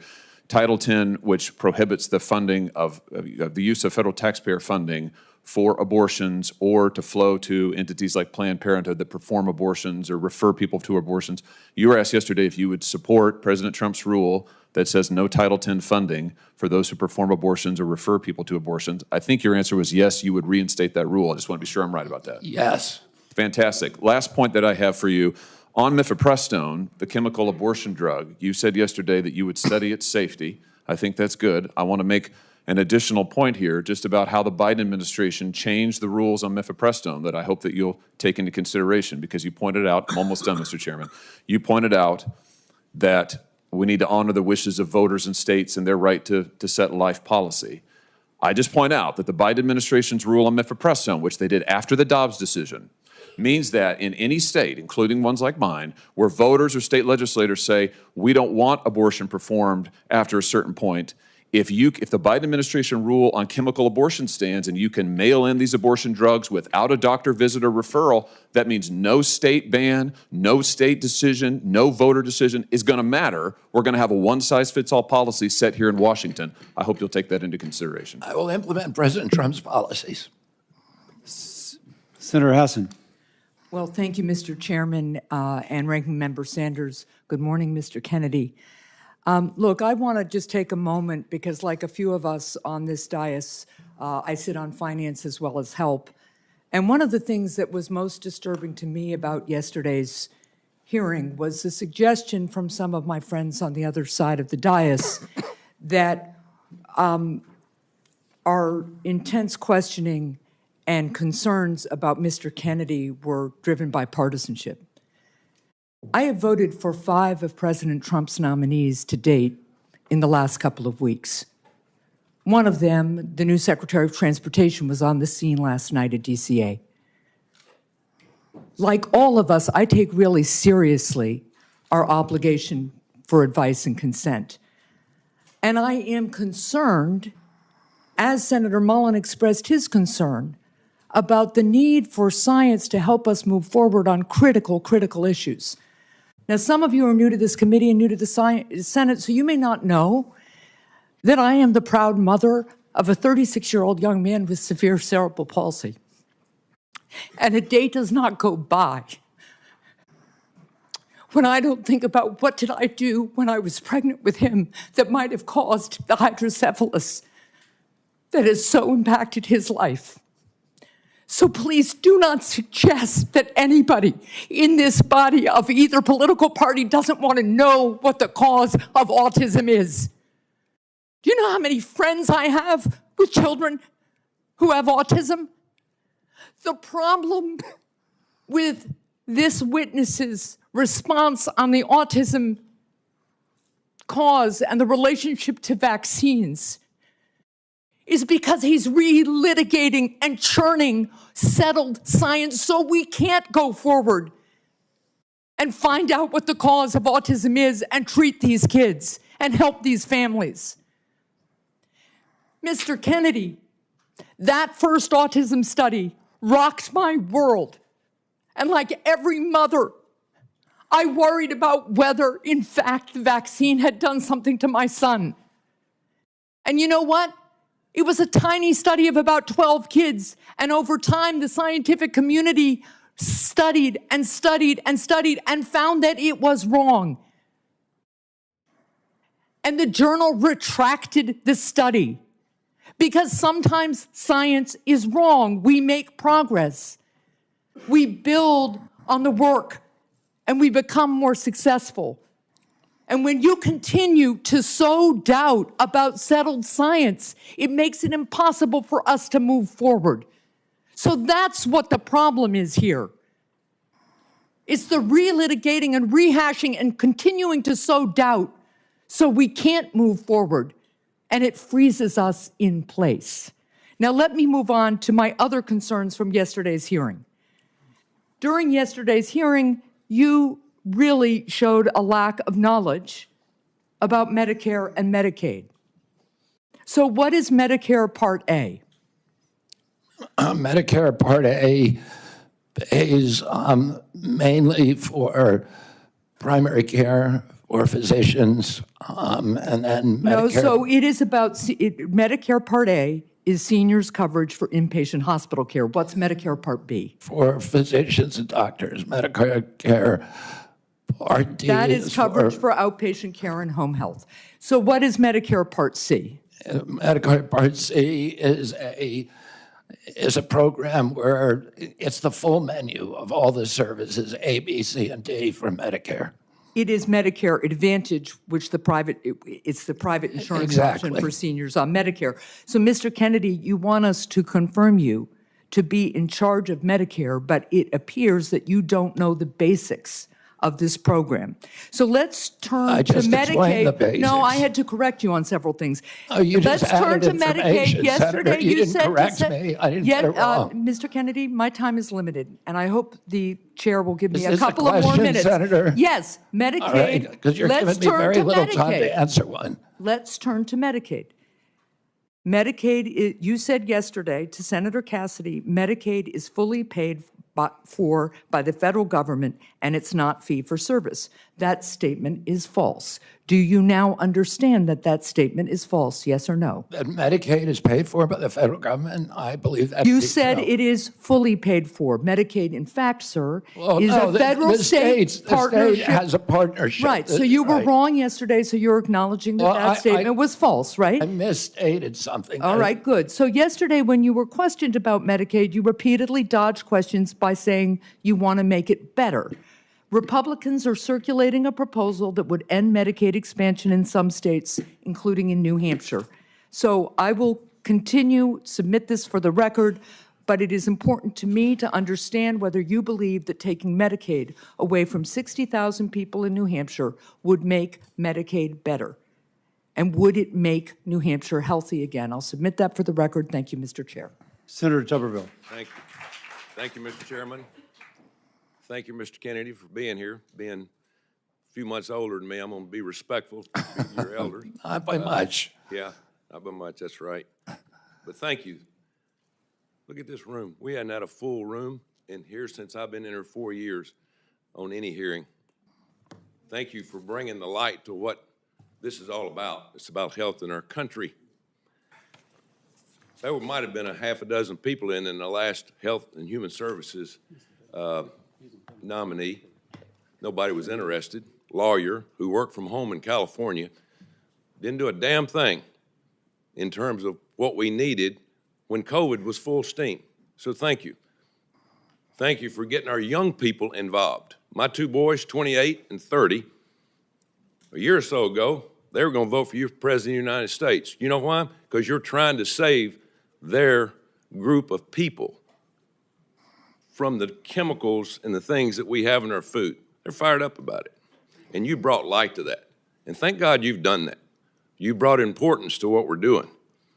You know, I coached for 40 years. In the last 4 or 5 years I coached, I'd never seen like the run on drugs our young people are being given by doctors across this country. We have attention deficit problem in this country. You know, attention deficit, when you and I were growing up, our parents didn't use a drug, they used a belt and whipped our butt, you know, and told us to sit down. Nowadays, we give them Adderall and Ritalin, like candy, across college campuses and high school campuses. Mr. Kennedy, what are we going to do about that? Today, 15% of American kids are on Adderall. And there's clearly a major problem with overprescription, not just with our children, but with our entire population. We have 4.2% of the world's population, and we take 50% of the pharmaceutical drugs. And there's a recent study by Peter Ghosh, who is one of the founders of the Cochrane collaboration, that showed that prescription drugs are now the third largest cause of death in our country after cardiac arrest and cancer. We're not getting healthier. Americans are getting less and less healthy. 70% of pharmaceutical profits globally come from our country, which has 4.2% of the world's population. We're the only country that allows full-scale pharmaceutical ads on TV. And we're all being told you can make yourself, you can eat anything you want, you can smoke anything you want, you can do anything you want, and there'll be a drug to fix you in the end. And it is not a good formula. And our kids are getting sicker and sicker. They're not getting better. Nobody here, all the people here who are defending this current system and defending these pharmaceutical industry profits, many of whom are taking huge amounts of money from the pharmaceutical industry, millions of dollars for many of these senators. And none of that, this is not making our country healthier. It's making us sicker. We need to get rid of these conflicts. We need good science, and we need good leadership that is able to stand up to these big industries and not bend over for them. Thank you. And you brought to light the vaccines over the last couple of years. I've had my first granddaughter here in a couple of weeks, and my son and his wife have done their research about vaccines, and she's not going to be a pincushion. We're not going to allow that to happen. But you brought that up, but as you and I talked about vaccines, Coach, let's empower scientists to do their job. You know, let's go by what they do. Let's don't just do something for the pharmaceutical company. So I appreciate you doing that. One other thing is you and I talked about red dye number 3, and just happened, you and I talked about that, and a few days later in this room we had the FDA director. And I asked him, why do we use red dye 3 in our cosmetics, or we don't use in cosmetics, we use in our food, but we don't use it in cosmetics because it causes cancer. What in the heck's going on? Well, a few weeks later, because of your insistence, we dropped it. So tell me about dyes and things that you're concerned about, because I get more talk about that than anything. We have 10,000 ingredients in our food in this country because FDA employs a standard called the GRAS standard that looks at any new chemical as innocent until proven guilty. In Europe, they have 400 ingredients in their foods. Kellogg's makes Fruit Loops for the United States alone. It is loaded with red dye, blue dye, yellow dye, and many, many other ingredients. They make the same product for Canada that's all vegetable dyes, and for Europe. If you eat a McDonald's French fry in this country, it has 11 ingredients. You eat the same product in Europe, it has 3. We are allowing these companies, because of their influence over this body, over our regulatory agencies, to mass poison American children. And that's wrong. It needs to end. And I believe I'm the one person who's able to end it. Thank you. Senator Kim. Thank you, Chairman. Mr. Kennedy, good to see you. I wanted to just start by asking you if you support medically assisted treatment to help people get off of opioid addiction. Yes, I do.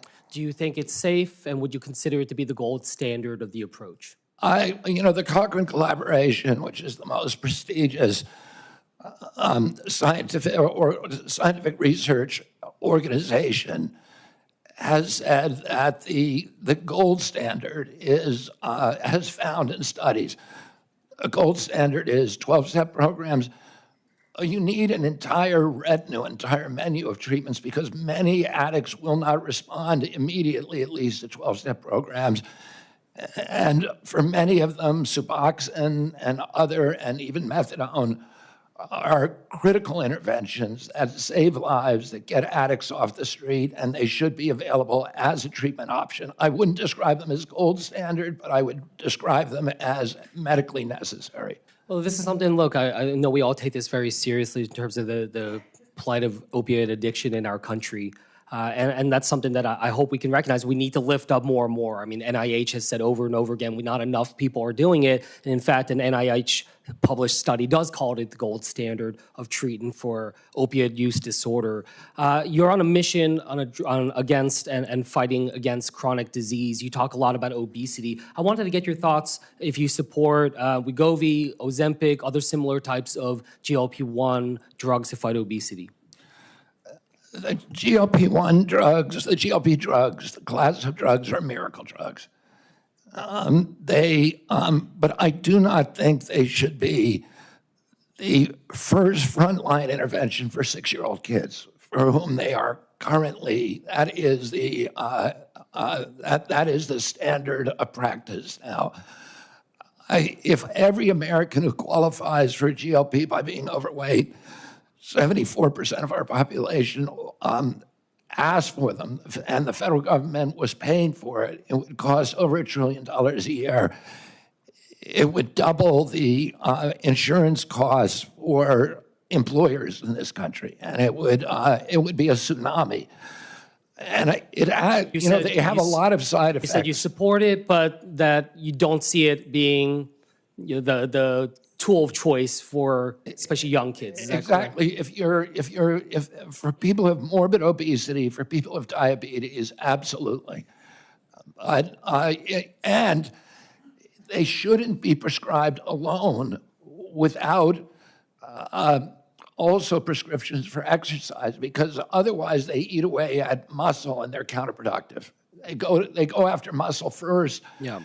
They have all kinds of bad side effects. About half the people on GLPs get off of them after 2 years, and then there's problems when you get off them. So it is a miracle. Okay, go ahead. Yeah, I wanted to move on to just clarify some statements you made in the past. In the past, you said, quote, Wi-Fi radiation does all kinds of bad things, including causing cancer. Do you still stand by that statement? Yes, sir. I won a case in front of the Court of Appeals against the FCC on that very issue. And 5G, do you feel the same way about 5G? Well, I'm just saying electromagnetic radiation does. And RF, you think, causes. Another issue that comes before your work, if you were to be confirmed. And let me just clarify that. It changes DNA, and there are scientific studies that have linked it to cancer, many of them.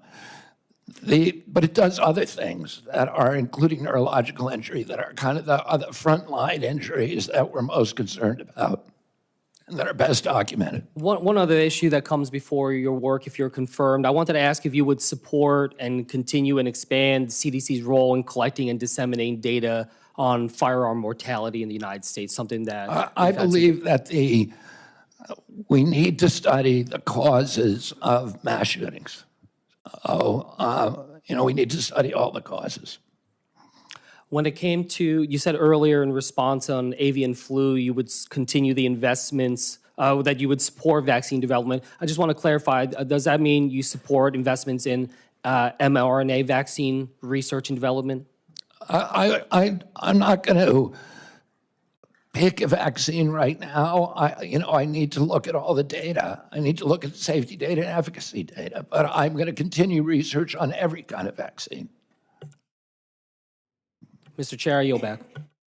Thank you, Senator Kim. And now Senator Banks. Thank you, Mr. Chairman. Mr. Kennedy, President Trump just won a historic election victory, and you were a big part of it. At the outset of the hearing, you talked about those Maha Moms, that coalition that you led, that movement that was behind you, that supported President Trump on Election Day, giving him one of the biggest electoral college votes in my lifetime. You were a part of that. The voters voted for President Trump.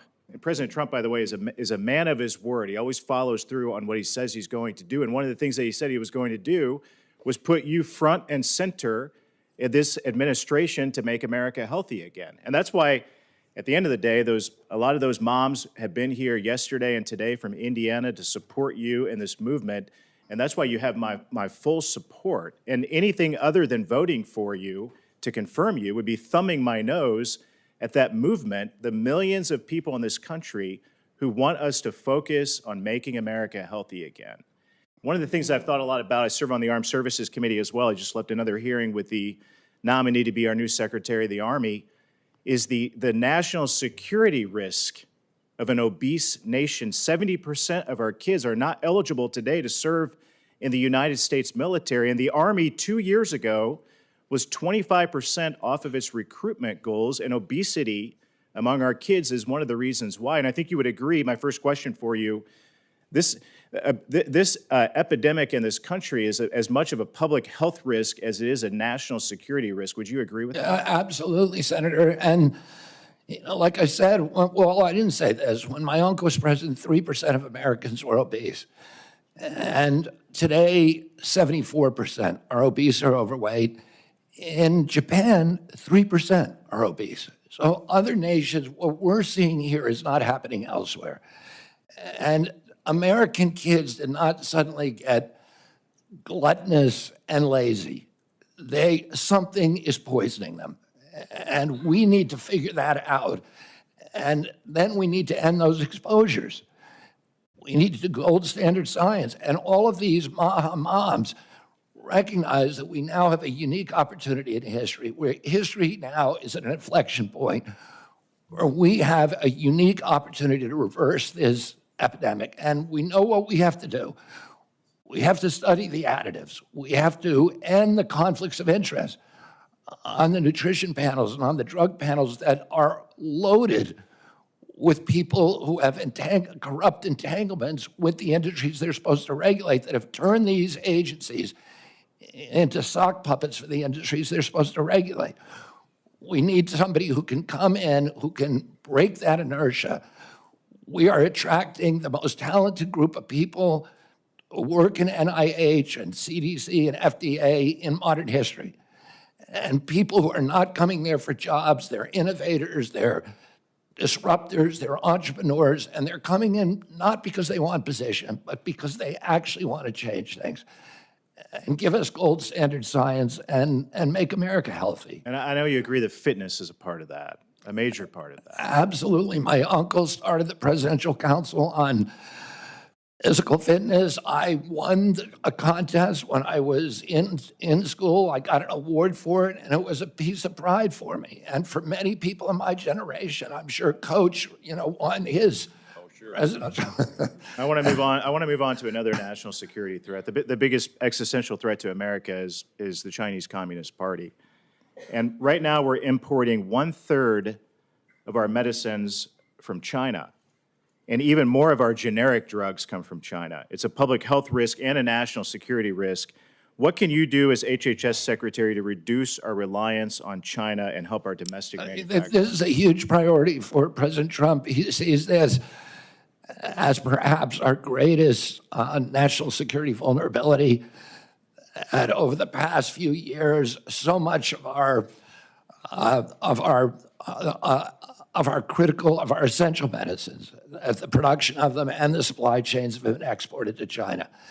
And it's a crisis now in our country. If there is a pandemic, if there is a war, if there's any conflicts, China will now be able to ransom American health. And that is not a good situation. We need to bring that production home, and President Trump is committed to doing just that. Well, sir, I think you're going to have a tough job. You have my full support, but you've got lawmakers against you. You're going to have bureaucrats against you. You're going to be working with the limits of the administrative state at the department. But I'll have your back, and I want to work with you to get it done. Thank you, Senator. This movement. Thank you. I yield back. Senator Blunt, Rochester. Thank you, Chairman Cassidy and Ranking Member Sanders. Mr. Kennedy, during our meeting, you shared your vision for the department, and we discussed priorities important to my home state of Delaware.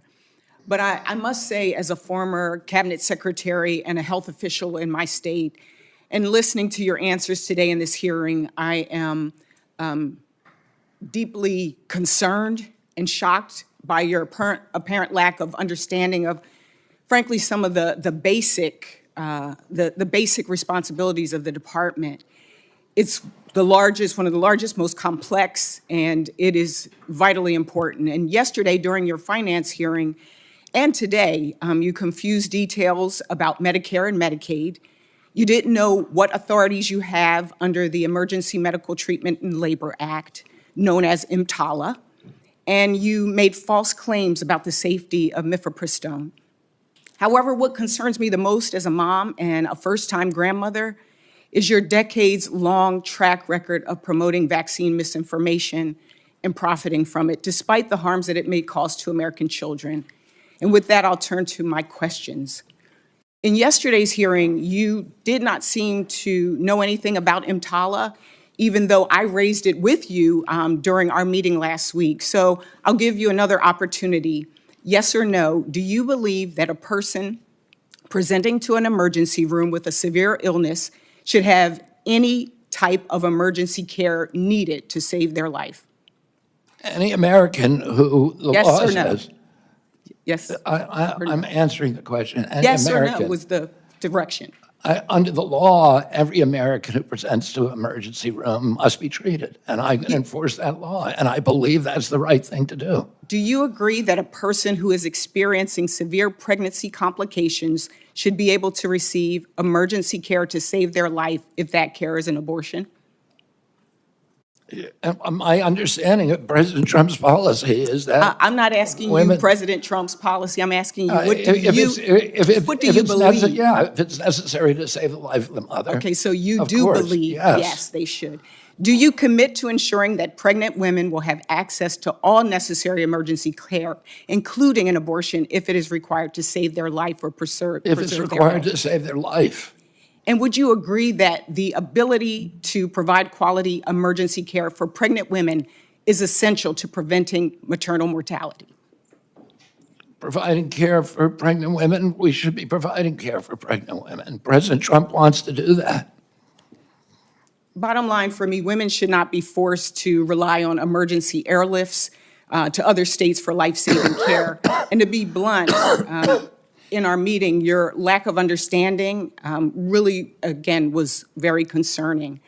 In a 2023 interview, you described yourself saying, I'm a Kennedy Democrat. I believe in labor unions. I believe in a strong, robust middle class. I believe in racial justice. And just yesterday and today, during this hearing and the hearing yesterday, you said we need to respect diversity. Mr. Kennedy, the Trump administration recently issued an executive order that directs the federal government to eliminate grants, contracts, policies, programs, and activities that include diversity, equity, inclusion, and accessibility. This executive order has already caused widespread confusion, fear, and uncertainty for healthcare providers, researchers, public health professionals, and service providers across the country. You said in our meeting that you understand that health disparities exist. So yes or no, do you, in your view, do the following programs count as health DEI programs? Programs that target Black women to address the maternal mortality crisis? Senator, there are 7. Yes or no? I'm not going to answer that yes or no. If you want an answer, I'm happy to give it to you, but it's not a yes or no. I just want a yes or no. It's not susceptible to yes or no answer. Well, if you want to hear an answer, Senator. Let me shift this, because I only have 36. If you want to hear an answer, Senator, I'm very happy to give you one. I've got now 33 seconds. And there are people out here who want to understand that if they are at a pride parade and they're a healthcare provider, can they give out a brochure? If you want people to understand, let me answer the question. If they are trying to have a program in a Black church that is on Martin Luther King Day, will they be able to have that program? Will it be funded? Will they get in trouble? Will they be fired? That's the cause and concern. We all know that it is important that we have a healthy country. But you want me to answer the question, Senator? I think I got my answer. Okay. Thank you, and I yield back. I will allow the witness to answer. There are 7 departments at NIH that protect minority health and that seek to eliminate this. The shocking and unacceptable disparities in minority health. I believe in helping all people who are vulnerable. The DEI programs that President Trump eliminated have spent $63 million with no discernible positive impact on human health in this country. There's institutions already that existed before President Biden, whose job it is to do just that. Will you cut those programs that you just referenced? That decision is up to Congress, not to the HHS Secretary. Thank you. I yield back. For the record, treating a miscarriage or ectopic pregnancy is not an abortion. It's just false. And so I would ask that not be, since I'm not into misinformation, I would ask that misinformation not continually be repeated. Senator Husted. Thank you very much. Mr. Kennedy, thank you for There we go. Thank you for the work that you have done to create awareness about the food we eat and how it affects our health, particularly with our children. You have helped put that on the American agenda, rightfully so, and I appreciate that. I want to share with you a few statistics. According to the CDC, obesity prevalence is around 42% among adults with lower incomes compared to 31% among higher income individuals. That the relationship is strong among women. 45% of low-income women are obese compared to 29% of higher-income women. And I know I have had this conversation over the course of my public service career many, many times because at the states we run the Medicaid program, that it impacts those health statistics, that obesity impacts our programs, the cost of them, the quality of life of the people who are served. And I also get this question about why in the world does the federal government continue to subsidize programs that lead to unhealthy foods, and why do we operate programs in the way that we do, like with SNAP, that pays for foods that we know are causing people to be unhealthy? And I know you don't have the sole authority in this matter. The Department of Agriculture and the Congress is certainly it has an impact on that.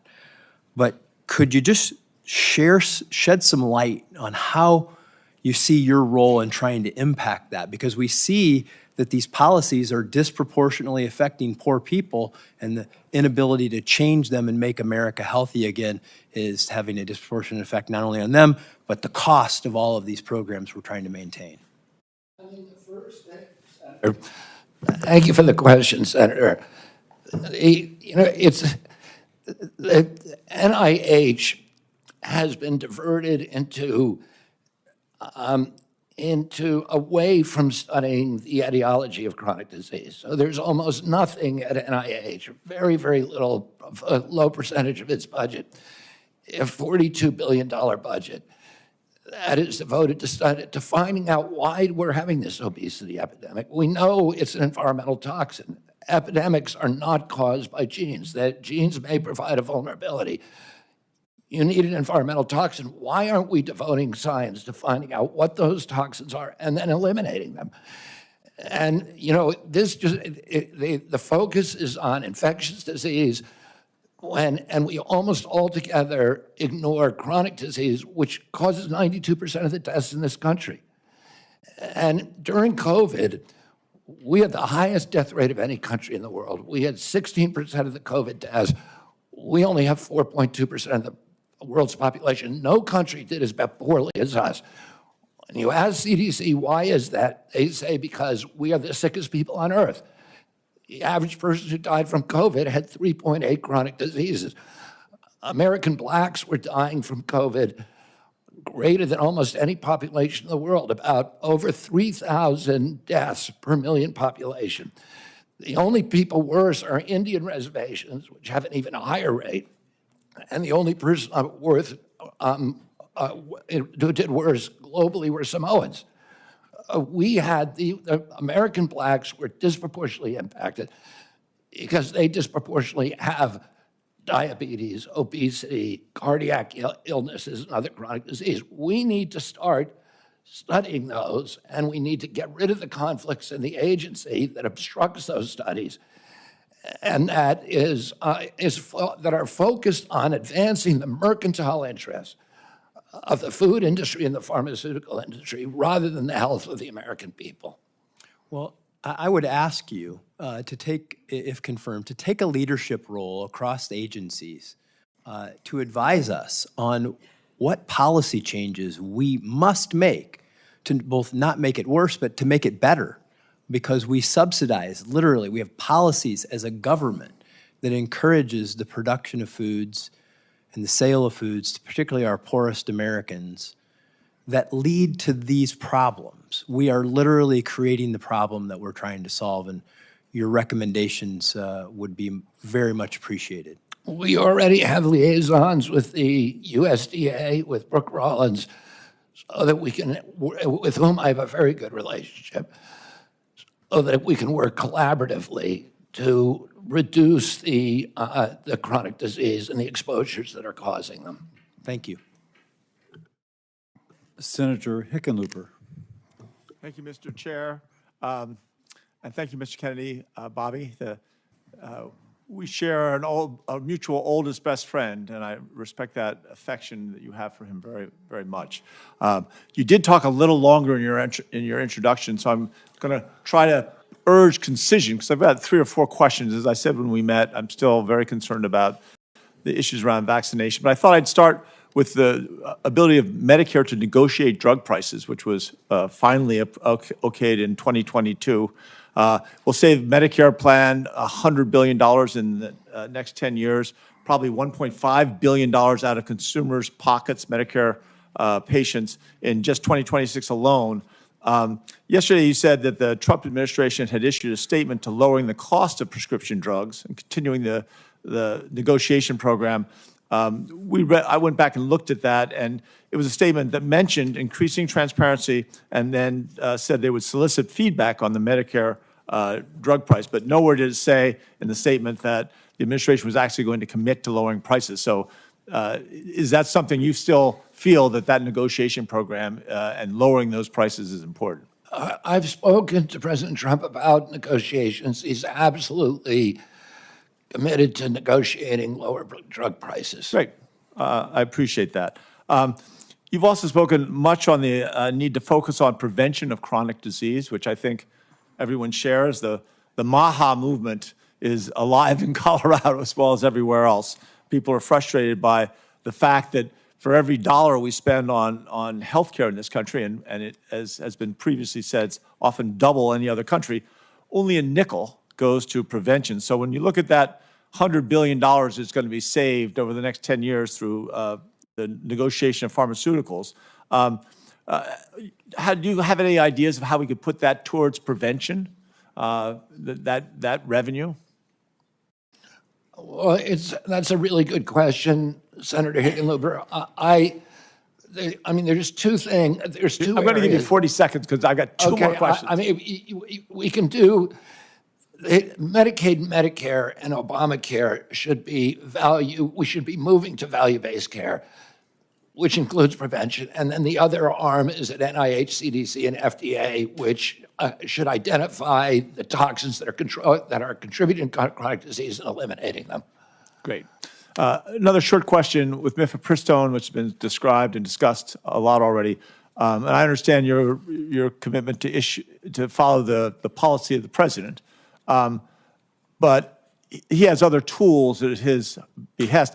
If there needs to be another study or looking at the other existing studies, will you make sure that there's no bias to the best of our human ability to twist those results in any way to support that policy? And I'm speaking now just about the defense of science to make sure that those Senator, reviews I will are commit fair. to you here today to review prior to approving any study at NIH to allow you to approve the protocols and the researchers and help us choose the researchers. All I want is good science. And I would love input from this committee on any study that we do.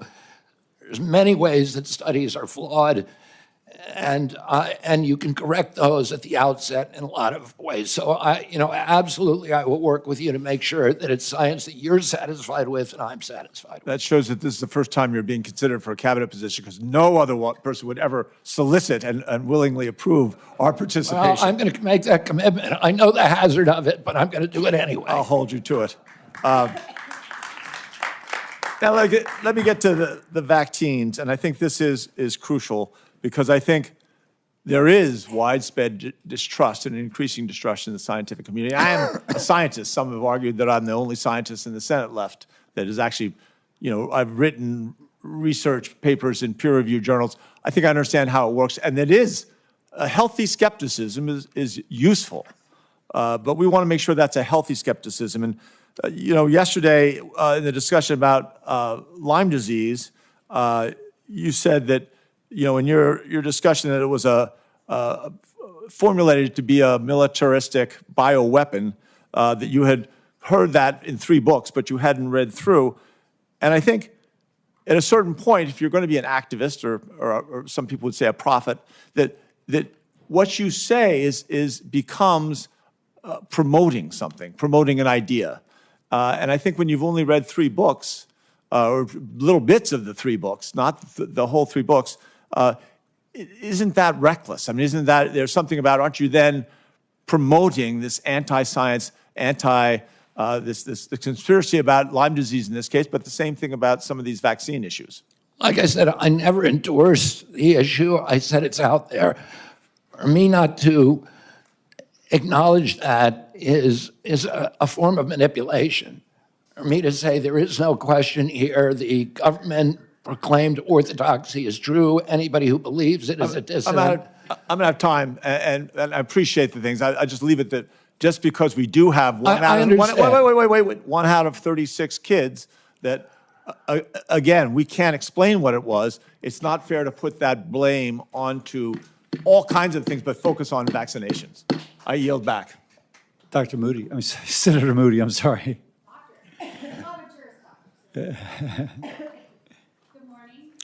Joining us, and thank you for sitting down with me and spending so much time with me in my office. It has been an overwhelming week. I am the junior-most senator on this committee, and certainly you treated me no differently than the chairman, and I'm grateful to you for that. One of the topics we spent a long time talking about was your assurance and knowledge and understanding that it was the states that, in fact, gave limited power to the federal government and not the other way around, and your assurance that you will not use your agency or any organization that falls under your leadership to interfere with the state's ability to set policy or any autonomy of the state to enact or enforce laws that protect the lives of the unborn. I think that that is a concern of many. It was certainly one of mine, and you allayed those concerns, and I appreciated you spending so much time with your assurances. I want to turn to some of the discussions regarding many which would say the government and health professionals did great harm to science and medicine in the wake of COVID-19. America, I believe, is at a crossroads where unfortunately things that used to not be particularly political, like science and medicine, are now politicized to the point where reality is distorted. What you believe has little to do with truth or facts and everything to do with your party. My hope is that you, Mr. Kennedy, and President Trump's other appointees will break this cycle that is threatening America and destroying its promise. Certainly, while I was the Attorney General of Florida, I had the responsibility in numerous areas to seek the truth and bring justice.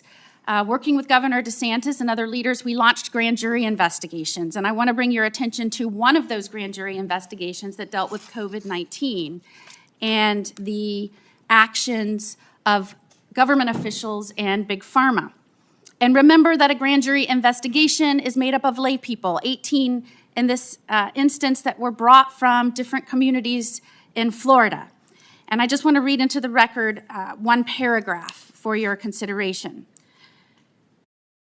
Much of the goodwill by the COVID-19 vaccines was squandered in the following years as sponsors and federal regulators collaborated to push out booster after booster based on shallow, inaccurate safety and efficacy data, sidelining their own ombudsman to get doses of these vaccines into the arms of every American regardless of their underlying risk from the SARS-CoV-2 virus. Erstwhile, gatekeepers became cheerleaders as federal regulators, with the trust of the American people, dragged their feet in publicly confirming important safety signals, and then sanctioned long delays in mandatory post-marketing studies involving those very same signals. Sponsors abused the scientific journal system and regulatory reporting requirements, delaying public disclosure of serious adverse events from their clinical trials for years, and I could go on. Mr. Kennedy, as Secretary of Health and Human Services, will you use your position to squelch medical or scientific views with which you disagree? Never. And, you know, and this is relevant to what Senator Hickenlooper was asking me. We've tried this system where government lies to Americans, or where they tell them about it, that they have it with a level of assurance that they don't feel themselves, and it isn't working. The initial COVID vaccine, Americans flocked to get it. I think 95% of Americans went and got it. The CDC has now recommended an 8th booster, and only 23% of Americans at most are taking it. It's because 77% of Americans no longer trust CDC. That's not a good thing. If we want uptake of vaccines, we need a trustworthy government. In other nations where they don't have mandates, like Japan and a few years ago in Germany, they had the same uptake as we did, without any mandates, because people trust their government. That's what I want to restore to the American people and the vaccine program. I want people to know if the government says something, it's true. It's not manipulative. And it's not a noble truth, which is what a certain doctor called his lies. Certainly, I don't have a lot of time, but I would like to bring your attention to another grand jury investigation that we did in Florida, and I would ask Mr. Chairman to enter into the hearing record 2 grand jury reports related to human trafficking and COVID-19. Do I have your commitment that any organization under your purview will work with the states, not impede our investigations, to ensure that children that are in this country, that are minors, that are under your purview, that you will communicate with us so that we can have the information to make sure that they are safe, unlike in an investigation where Biden blocked us in this administration at every turn to keep us from getting information showing that they trafficked children that were brought into this country and lost dozens.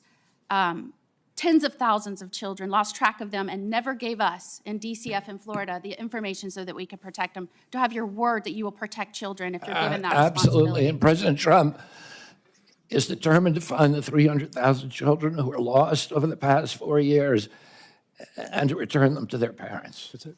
Thank you. Without objection, it can be entered into the record. Senator Markey. Thank you. Yesterday, under oath, you told my colleagues on the Senate Finance Committee that when you went to Samoa in June of 2019, it, quote, had nothing to do with vaccines. Will you confirm again today that the trip had nothing to do with vaccines? I did. My purpose in going down there had nothing to do with vaccines.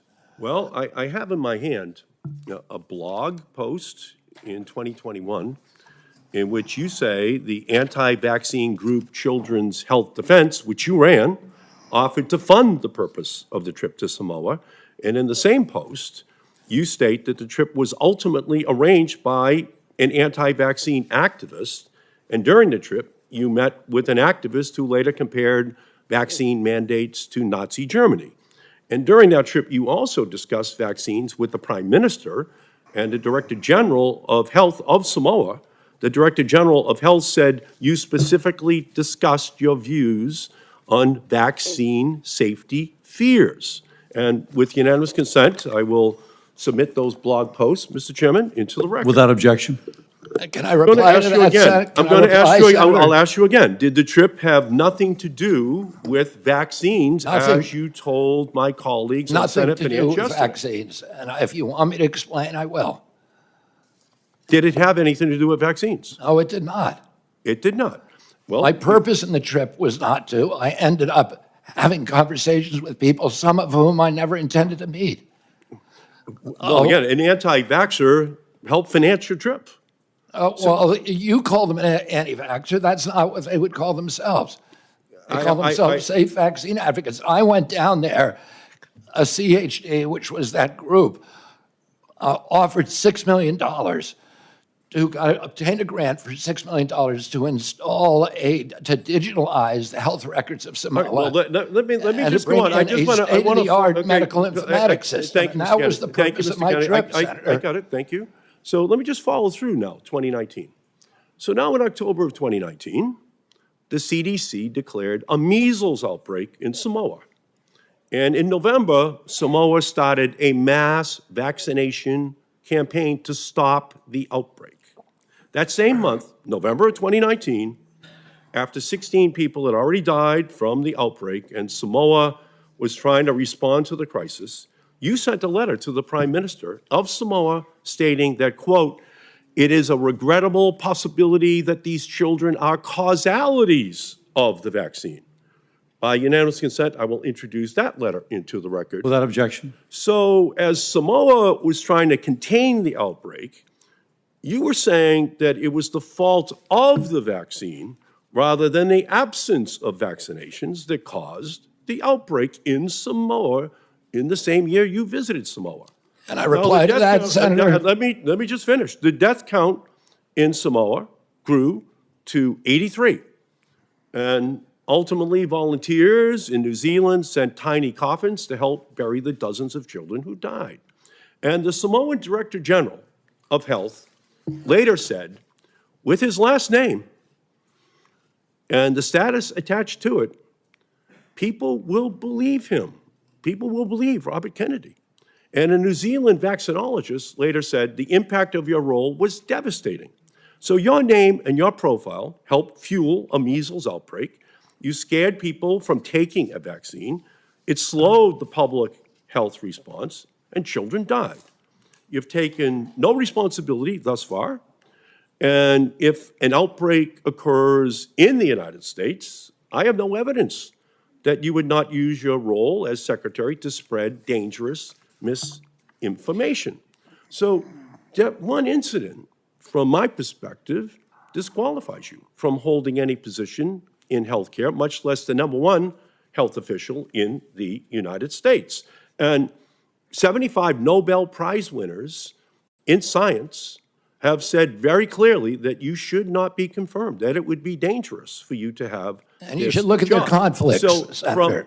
So you should look at their conflicts of those individuals. Well, 75 and Nobel... you should look at who financed that letter. 75 Nobel Prize winners, and by the way, of a high percentage of the medical community in Boston, the health capital of the United States and the world, have said the same thing about your qualifications. They're saying to me they don't want tiny coffins as well. Neither do I. So that's the basis of my reservations about you, and the reason why I'm going to vote no on your candidacy, because I just think it's too dangerous to run the threat that that misinformation is spread in our country in the same way it was in Samoa. Senator Murkowski, and let me compliment Mullen and Murkowski. They've stayed here the entire conference, and they're not obligated to like the two of us, not that we wouldn't have otherwise. But Senator Murkowski, you please. Thank you, Mr. Chairman. And I think these are exactly the types of forums that we all need to be engaged in from start to finish, because Can you speak up, Senator Murkowski? there has been there's been considerable discussion here about many issues. Certainly a lot about vaccines. I care deeply about making sure that our vaccines are safe, the efficacy of them, the availability of them, how we disseminate them is particularly important in a very, very rural state like mine. You have experience there, you understand that. I am particularly attracted by the focus on chronic diseases. We know that if we can do a better job with chronic diseases, maybe some of the other things that we are susceptible to in the infectious diseases area, we're able to perhaps pull back a little bit on that. But our reality is, in order to make this country healthy again, it is a focus on everything. It is the prevention. It is the necessity of coming up with these life-saving vaccines that are going to be so critically important. It is personal care, it is food, it is exercise, it is all of the above.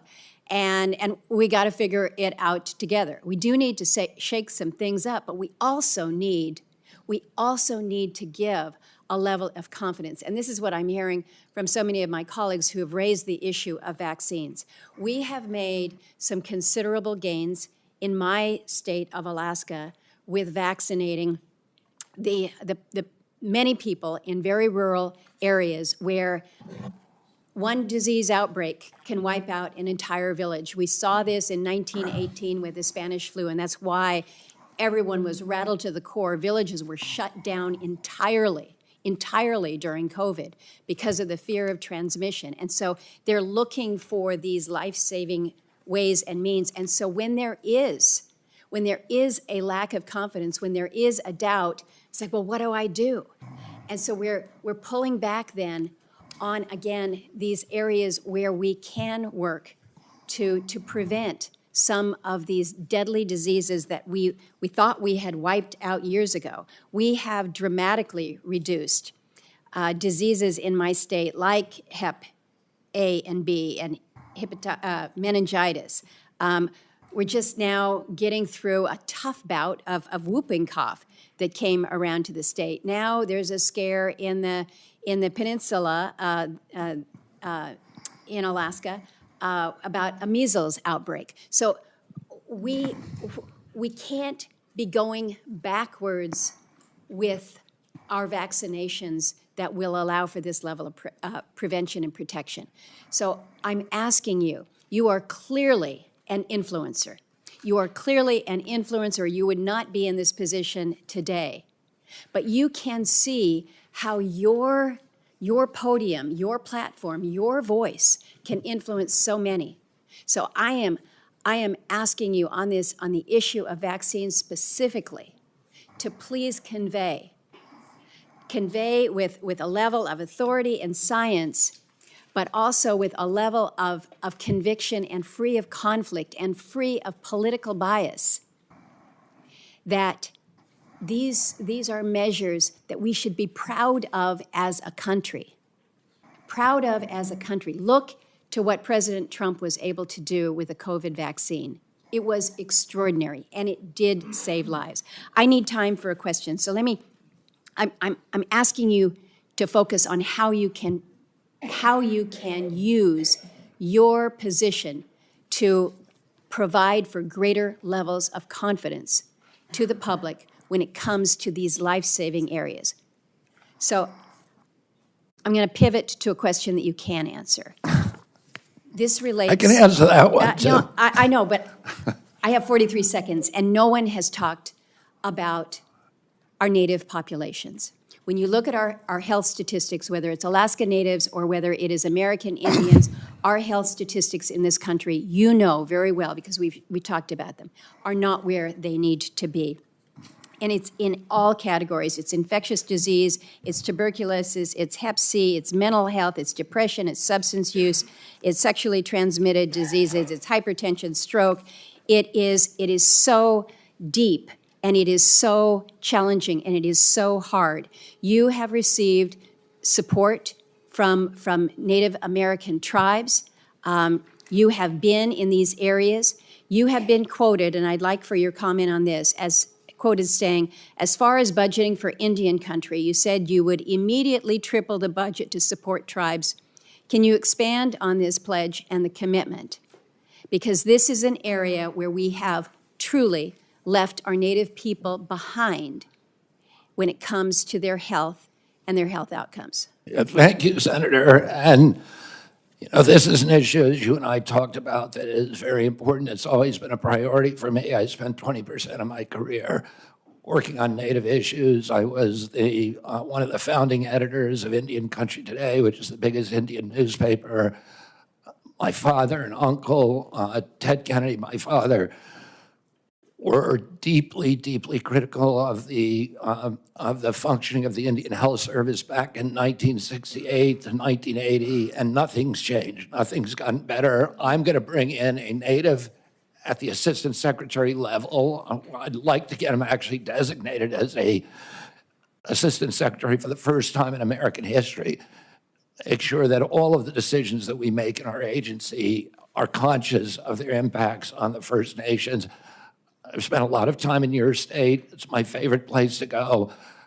I've been up with the Gwich'in, representing the Gwich'in people up in Arctic Village, and been all over the state in the remote areas. I understand in Alaska, the unique needs of Alaska because of remote health care, because some of these areas are not even accessible except for airplane.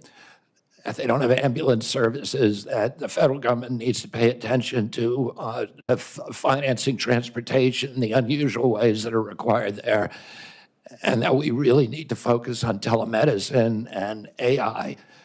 Make sure that even in remote places in Alaska, that Native people can get high-quality health care, and we can do that today. And I look forward to working with you on those issues and others. Thank you, Mr. Chairman. Senator Murkowski sets the record for going over. Senator also Brooks. Sorry. Good morning. Thank you, Mr. Chair. Mr. Kennedy, I was struck by your comments during our meeting last week. What? I was struck by your comments in our meeting last week where you made it abundantly clear to me that you intended to clean house of the professional scientists at the National Institutes of Health, which you know is headquartered in the state of Maryland and employs thousands of hardworking Marylanders. I, for the record, believe in scientists, and I believe in doctors, and I trust them over politicians without medical degrees.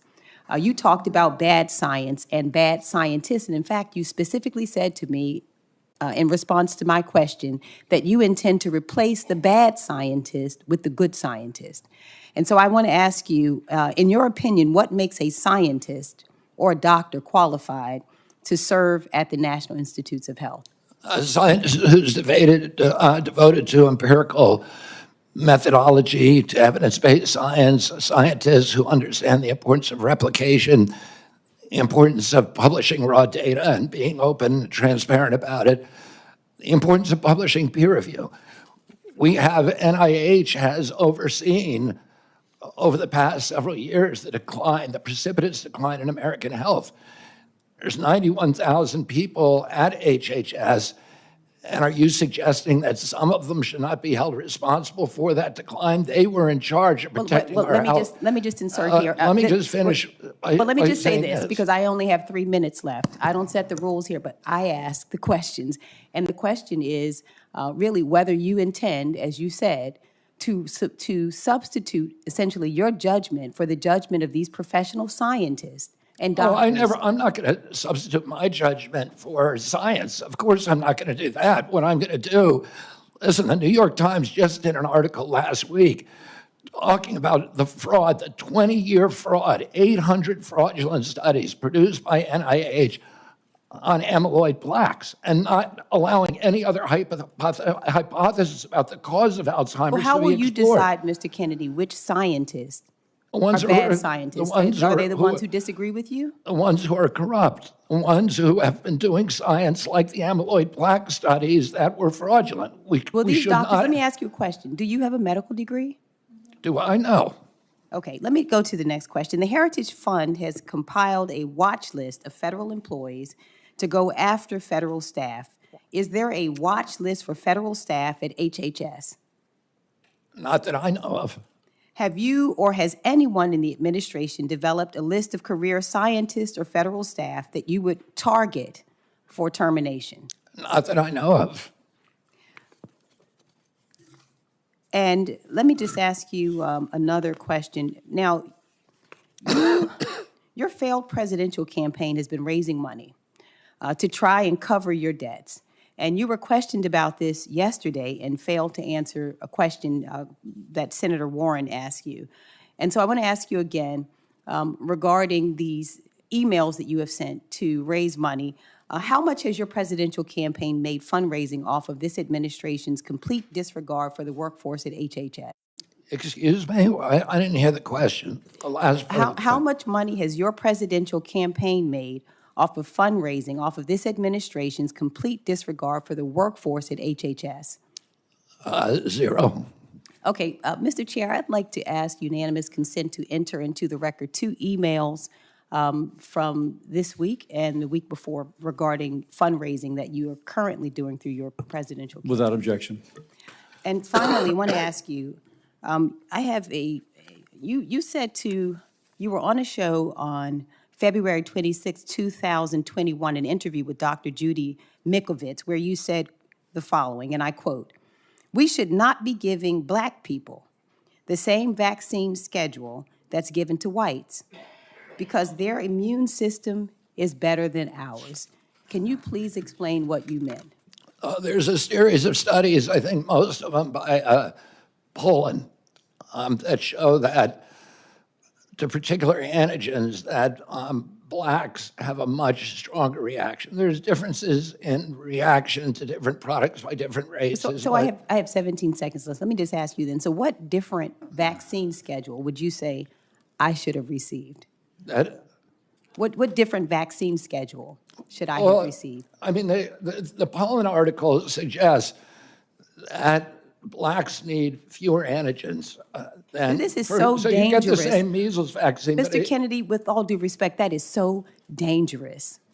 Your voice would be a voice that parents would listen to. That is so dangerous. I will be voting against your nomination because your views are dangerous to our state and to our country. I mean, do you think science is dangerous, Senator? This is published, peer-reviewed studies. I yield. Senator Collins, who would have been here the whole time, but she was in an Intel committee. So Senator Collins. Thank you, Mr. Chairman. Mr. Kennedy, welcome, first of all. I agree with you that there needs to be more focus on chronic diseases like diabetes, like Alzheimer's. But it concerns me when I read a quote from you that says, "I'm going to say to NIH scientists, God bless you all. Thank you for your public service. We're going to give infectious diseases a break for about 8 years." Don't we need to do both? Yes, absolutely, Senator. The problem is there's been an imbalance. We've devoted all of these dollars to infectious disease and to drug development, to make NIH an incubator for the pharmaceutical industry, and very little to chronic disease. But chronic disease is 92% of deaths in our country. It's 9 out of every $10 we spend on our budget. Why aren't we devoting at least equivalent studies to determining the etiology of our chronic disease? It just seems like common sense to me. I would point out that in many cases it's Congress rather than HHS who sets the funding levels for various diseases. But NIH decides, has panels that decide who gets funding, not Congress, Senator. I want to share with you a discussion that I had with a Maine pediatric nurse practitioner. She raised the concern that if people are discouraged from getting their children vaccinated, we will lose the herd immunity in a classroom. And that means that a child who may be immunosuppressed and cannot get a vaccine are at risk of being in a classroom with an unvaccinated child, and thus at risk of getting the infectious disease because we've lost the herd immunity. What would be your response to that? My response is that vaccine uptake for the COVID vaccine, for example, is down to 23%. And all vaccines are dropping, and they're doing that because people don't believe the government anymore. We need good science, and I'm going to bring that in. I'm going to restore trust, and that will restore vaccine uptake. Well, you're certainly correct about what happened with the COVID vaccine, but let me switch to the polio vaccine. Do you think that the polio vaccine is safe and effective? Yes, I do. And so would you seek to reduce its availability in any way? No, not at all. The state of Maine has seen a steady and disturbing increase in Lyme disease cases over the past decade. We talked a little bit about this in my office. In 2023, Maine had a record number of Lyme disease cases, nearly 3,000 reported cases. Fortunately, there is a promising vaccine trial for Lyme disease that is underway at Maine Health in Portland. Access to a Lyme disease would be a monumental step forward in reducing the burden of this disease, which can have lifelong effects. I've seen it in members of my own family. As HHS Secretary have confirmed, what influence would you exercise over new vaccine approvals, such as one for Lyme disease? Senator, you and I have talked about this issue. I've had Lyme disease. I lived in the epicenter of Lyme disease. Every member of my family my immediate family has had Lyme disease. I had a son whose face was paralyzed for a year. I have a son today who has been suffering with devastating effects from Lyme disease for 2 years. There's nobody who will fight harder to find a vaccine or a treatment for Lyme disease than me. I very much appreciate that assurance, and I'm sorry that your own family has been so adversely affected. In Maine, we have a lot of people who work outside and work in the woods, and ticks are everywhere. So this is a very important issue to me. Thank you. And to me too, Senator. We're almost to the end. Let me acknowledge Senator Moody has also been here the whole time. And so thank you, Senator Moody. Yeah, well, just incredible diligence. Thank you. Both Senator Sanders and I will have a couple questions, and then we'll each have a closing statement, and then your long national nightmare will be over. So anyway, first, a couple more of commit-type questions. If you are confirmed, do you commit that you will not work to impound, divert, or otherwise reduce any funding appropriated by Congress for the purpose of vaccination programs? Yes. And do you commit that you will not impose new grant conditions outside of congressional direction for state, local, or global entities that in any way limits, restricts, or rescinds access to vaccines or vaccine promotion programs? Yes. And then this is the nice thing about listening to all of this. Let me ask this. I've been impressed. One, you've handled yourself very well. I've been impressed that on many things you are familiar with recent medical data. But on other things, you haven't been. So let me bring up two things which are very pertinent now. While sitting here, I went up to look at the medical literature on these issues. And here's a title, Why Parents Say No to Having Their Children Vaccinated Against Measles, a systemic review of the social determinants of parental perceptions on MMR vaccine hesitancy. And they found that fear of autism is a major driver for vaccine hesitancy among those with a college education or higher, influenced by internet social media narratives over physician-based vaccine information. I'll go back to something I said earlier. You got to follow it, man. There's a lot of people that look to you for, do I get vaccinated or not? People that I kind of know. But here it says it's not just my anecdote, it's actually out there. But when I raised, and you said, well, if I show you the data, you'll change your, because I asked, will you unequivocally, without qualification, say that measles vaccine does not cause autism? And you said, if I show you the data. I will publicly apologize. So here's a and say that I was wrong. Here's a meta-analysis from 2014, and you quoted Cochrane on several occasions, which for the people watching is a meta-analysis. A meta meaning they look at everything and then they come to a conclusion based upon as much facts as they can get. And here is such a study. And the title tells it all. Vaccines are not associated with autism, an evidence-based meta-analysis of case control and cohort studies, and they ended up looking at 5 cohort studies with roughly 1.2 million children. Now, this is from 2014, and it has a whole bunch of articles it references. And then I got a text from a former employee of the NIH, I emphasize the former, who says that early in the President Trump's term, you and colleagues sent 90 papers for review by people at NIH. They felt like the NIH folks felt that without exception, they were severely lacking methodologically, and/or found that they indeed showed the safety of these vaccines. We tried to engage Mr. Kennedy, but his colleagues refused to acknowledge the expertise of dozens of NIH scientists we made about those papers. Now, you're a smart guy. You're reading the medical literature, and you're coming up with the recent medical literature on certain issues.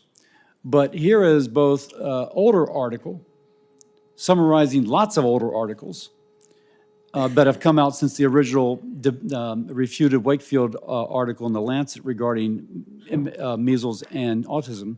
And here is somebody who, it's he said, but somebody who said that previously you've had this presented to you. So, back to me. I'm a doc, trying to understand.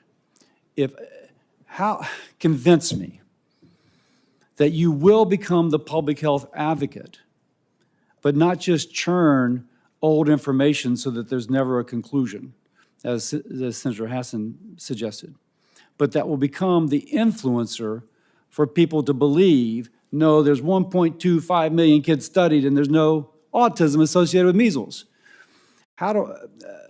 You tell me, you see what my question is in there. Senator, I'm going to be an advocate for strong science. You show me those scientific studies, and you and I can meet about it. And there are other studies as well, and I'd love to show those to you.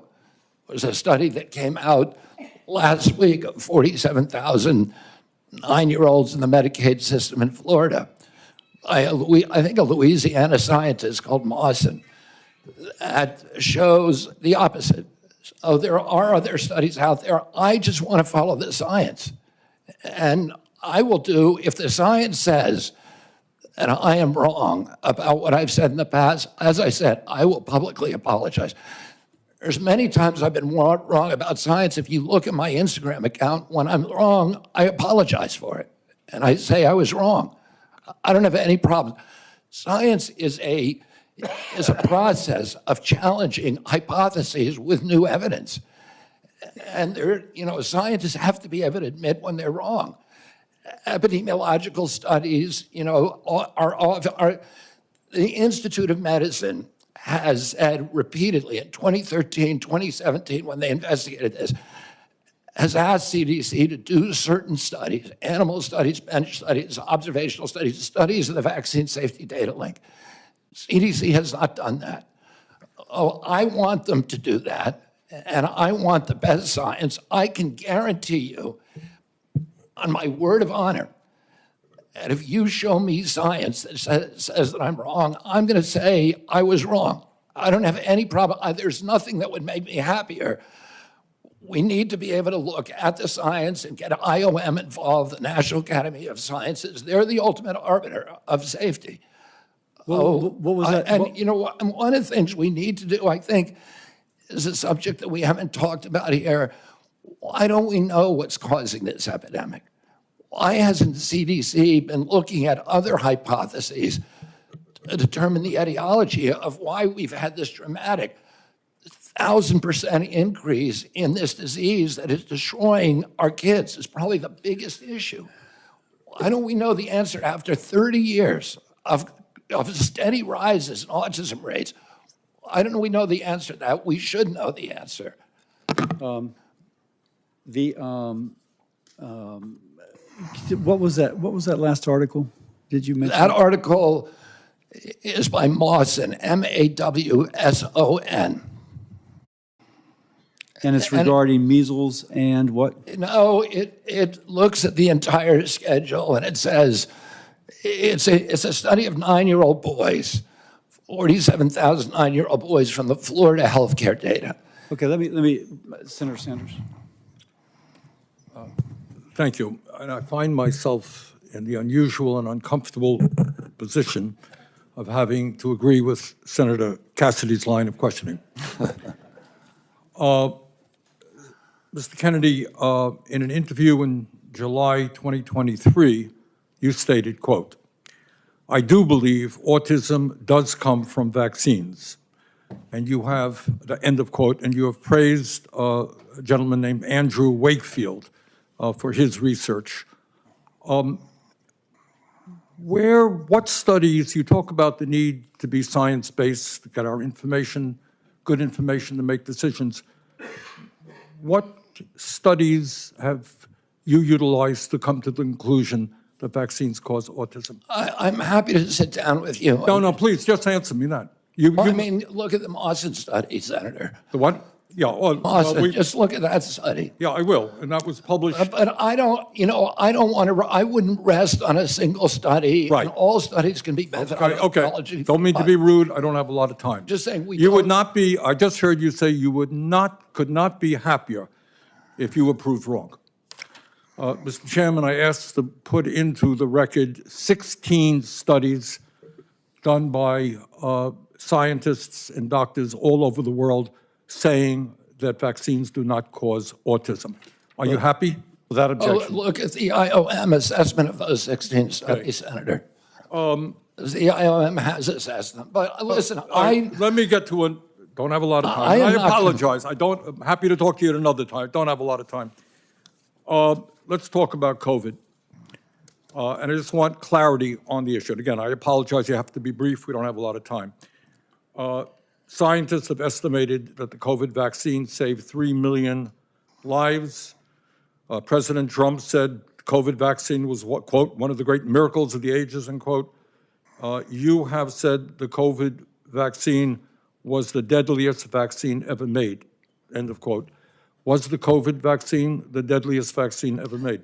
The reason I said that, Senator Sanders, is because there were more reports on the VAERS system, on the Vaccine Adverse Event Reporting System, which is the only surveillance system, that and VSafe. And there were more reports of injuries and deaths than all other vaccines combined. But was it the scientists said it saved 3 million According lives? to VAERS. I don't know, because we don't have a good surveillance system. So nobody you can answer disagree that with the question. scientific community that... Oh, I'm agnostic because we don't have the science to make that determination. Really? Okay. Prescription drug prices in America, as you know. And by the way, I think President Trump did an extraordinary job on warp speed because he wasn't just focusing on that one intervention. He was focusing on Called it a miracle, but you have cast doubts on its efficacy. All right. Prescription drugs. We're going to make America healthy. I agree with you that we need a revolution in the nature of food in America, physical exercise, et cetera. Very, very important. But there are people who are going to get sick, and they have to go to the doctor and find out why. 1 out of 4 Americans today cannot afford the prescription drugs their doctors prescribe because we pay by far the highest prices in the world for prescription drugs. We made some progress under the Biden administration of negotiating prescription drug prices with pharma. First time that's ever happened. Now, yesterday you told me that the White House was going to issue something affirming their support for continuing those Medicare negotiations. Turned out not to be quite accurate. They came up with some bland statement, could have been written by pharma. Very specific questions.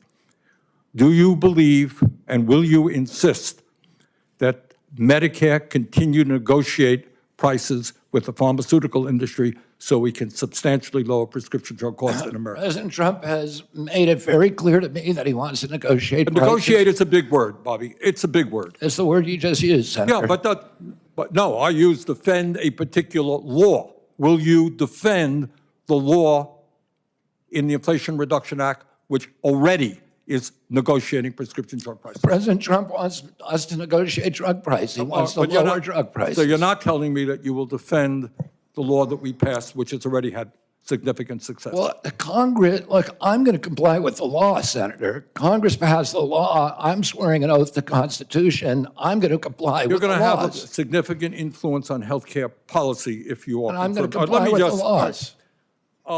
Let me just say this in conclusion, Chairman Cassidy. President Trump and Mr. Kennedy are quite right when they say that our system is broken. They're right. Our economic system today is broken. 3 people own more wealth than the bottom half of American society. Wages have been stagnant for American workers for 50 years. The economy is broken. You know what? Our political system is broken and corrupt. You have a handful of billionaires in both political parties who contribute huge amounts of money to elect candidates in this room throughout the United States Congress. That is a broken political system and a real threat to democracy. Our healthcare system is broken. And it's broken for some of the reasons that Mr. Kennedy indicated. We have not paid attention to the fact that we have massive amounts of chronic disease. We have not answered the question why in the richest country in the history of the world, our life expectancy is lower than it is in countries far poorer than we are. So I think in many ways, President Trump and Mr. Kennedy have asked some of the right questions. Problem is their answers will only make a bad situation worse. So let me ask Mr. Kennedy again. If we want to make America healthy, will you assure the American people that you will fight to do what every other major country on earth does, guarantee health care to every single American? I'm going to make America healthier than other countries in the world right now. Will you guarantee, do what every other major country does? That's a simple question. And by the way, Bernie, the problem of corruption is not just in the federal agencies, it's in Congress too. Almost all the members of this panel are accepting, including yourself, are accepting millions of dollars from the pharmaceutical industry. Oh, no, and protecting their interests. Oh, I thought that would come. No. I ran for president like you. I got millions and millions of contributions. They did not come from the executives, not one nickel of PAC money from the pharmaceutical industry. They came from workers. In 2020, you were the single largest because I had receiver of pharmaceutical money. Contributions from workers all over this country. Workers, you were the not a nickel from corporate Bernie, PACs. you were the single largest acceptor of pharmaceutical dollars. No, from workers in the industry. 1.5 million. Yeah, out of 200 million. All right, but you have not answered, last question. You have not answered my question. Mr. Chairman, we're 3 minutes. Ask you a question. How do we make America healthy if you don't guarantee health care to all people? We're literally 3 minutes over here now. Well, how long does it keep going? At some time, you're just battering the witness, Bernie. Not battering the witness. I'm yes, trying you to get are. an answer. And you're getting upset at him. You're going at him just like anybody else would. We'll come to order. Bernie's going over.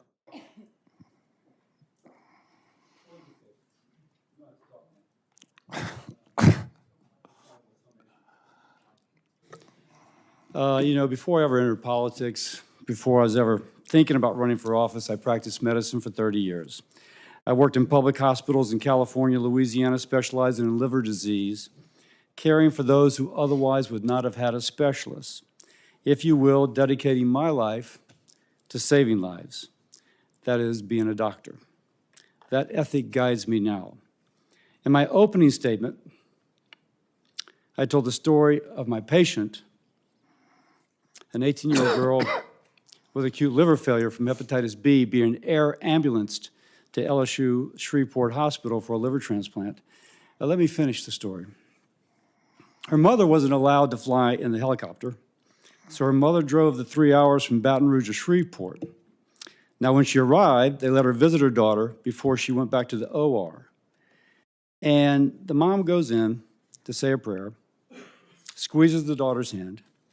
The daughter's eyes open, and she said, "Mama?" and the daughter began to recover. Powerful story with a happy ending. But as a doctor, I saw endings not so happy. I just had a friend text me, 2 children died in an intensive care unit in a Baton Rouge hospital from vaccine-preventable diseases this past month. So my concern is that if there's any false note, any undermining of a mama's trust in vaccines, another person will die from a vaccine-preventable disease. Now, you've got a megaphone. Maybe you and Bernie, Bobby and Bernie. Of everybody in this room, the 2 of you have the biggest followings, tremendous credibility. And with that influence comes a great responsibility. Now, my responsibility is to learn, try and determine if you can be trusted to support the best public health. A worthy movement called MAHA to improve the health of Americans, or to undermine it, always asking for more evidence and never accepting the evidence that is there. I looked at the article from Dr. Mawson, and it seems to have some issues. I'll just put that to the side. And that is why I've been struggling with your nomination. There are issues ultra-processed food, obesity, we are simpatico. We're completely aligned. And as someone who has discussed immunizations with thousands of people, I understand that mothers want reassurance that the vaccine their child is receiving is necessary, safe, and effective. We agree on that point, the 2 of us, but we've approached it differently. And I think I can say that I've approached it using the preponderance of evidence to reassure, and you have approached using selected evidence to cast doubt. Now, put differently, we're about the same age. Does a 70-year-old man, 71-year-old man who has spent decades criticizing vaccines and who's financially vested in finding fault with vaccines, can he change his attitudes and approach now that he'll have the most important position influencing vaccine policy in the United States? Will you continue what you have been, or will you overturn a new leaf at age 70? I recognize, man, if you come out unequivocally, vaccines are safe, it does not cause autism, that would have an incredible impact. That's your power. So what's it going to be? Will it be using the credibility to support lots of articles, or will it be using credibility to undermine? And I got to figure that out for my vote. You have the power to help rebuild, to help public health institutions re-earn the trust of the American people. Now, let's be political. I'm a Republican. I represent the amazing state of Louisiana.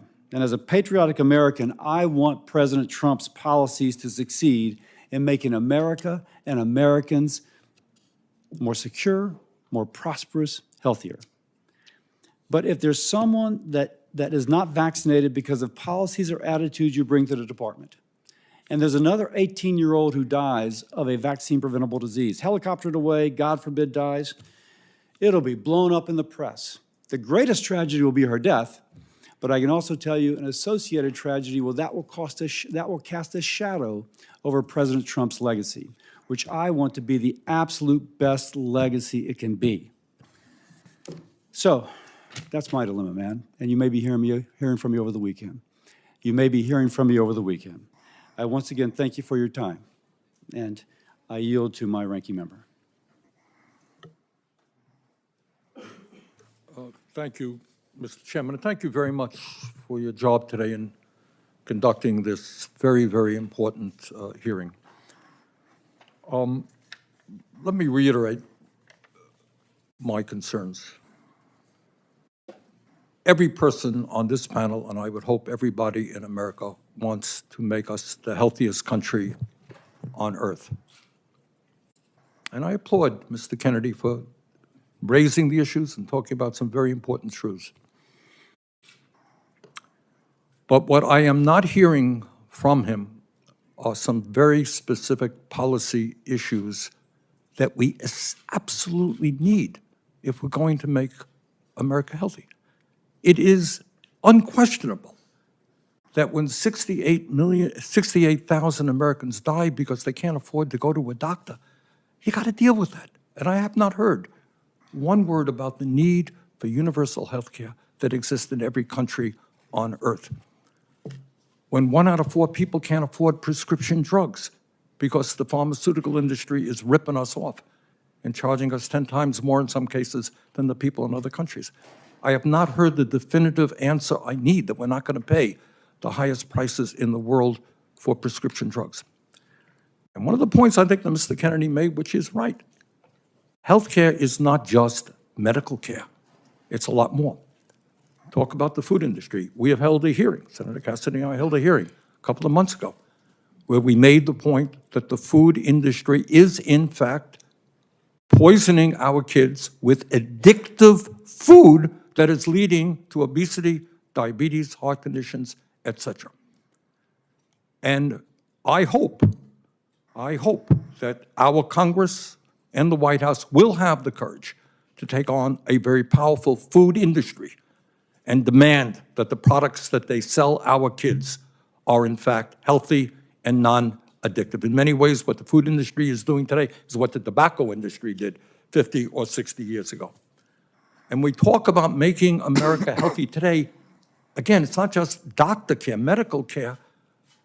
We have millions of people working for starvation wages. You cannot be healthy if you're working 50 or 60 hours a week and you can't afford the rent that your landlord is charging you. Stress kills. Stress makes us sick.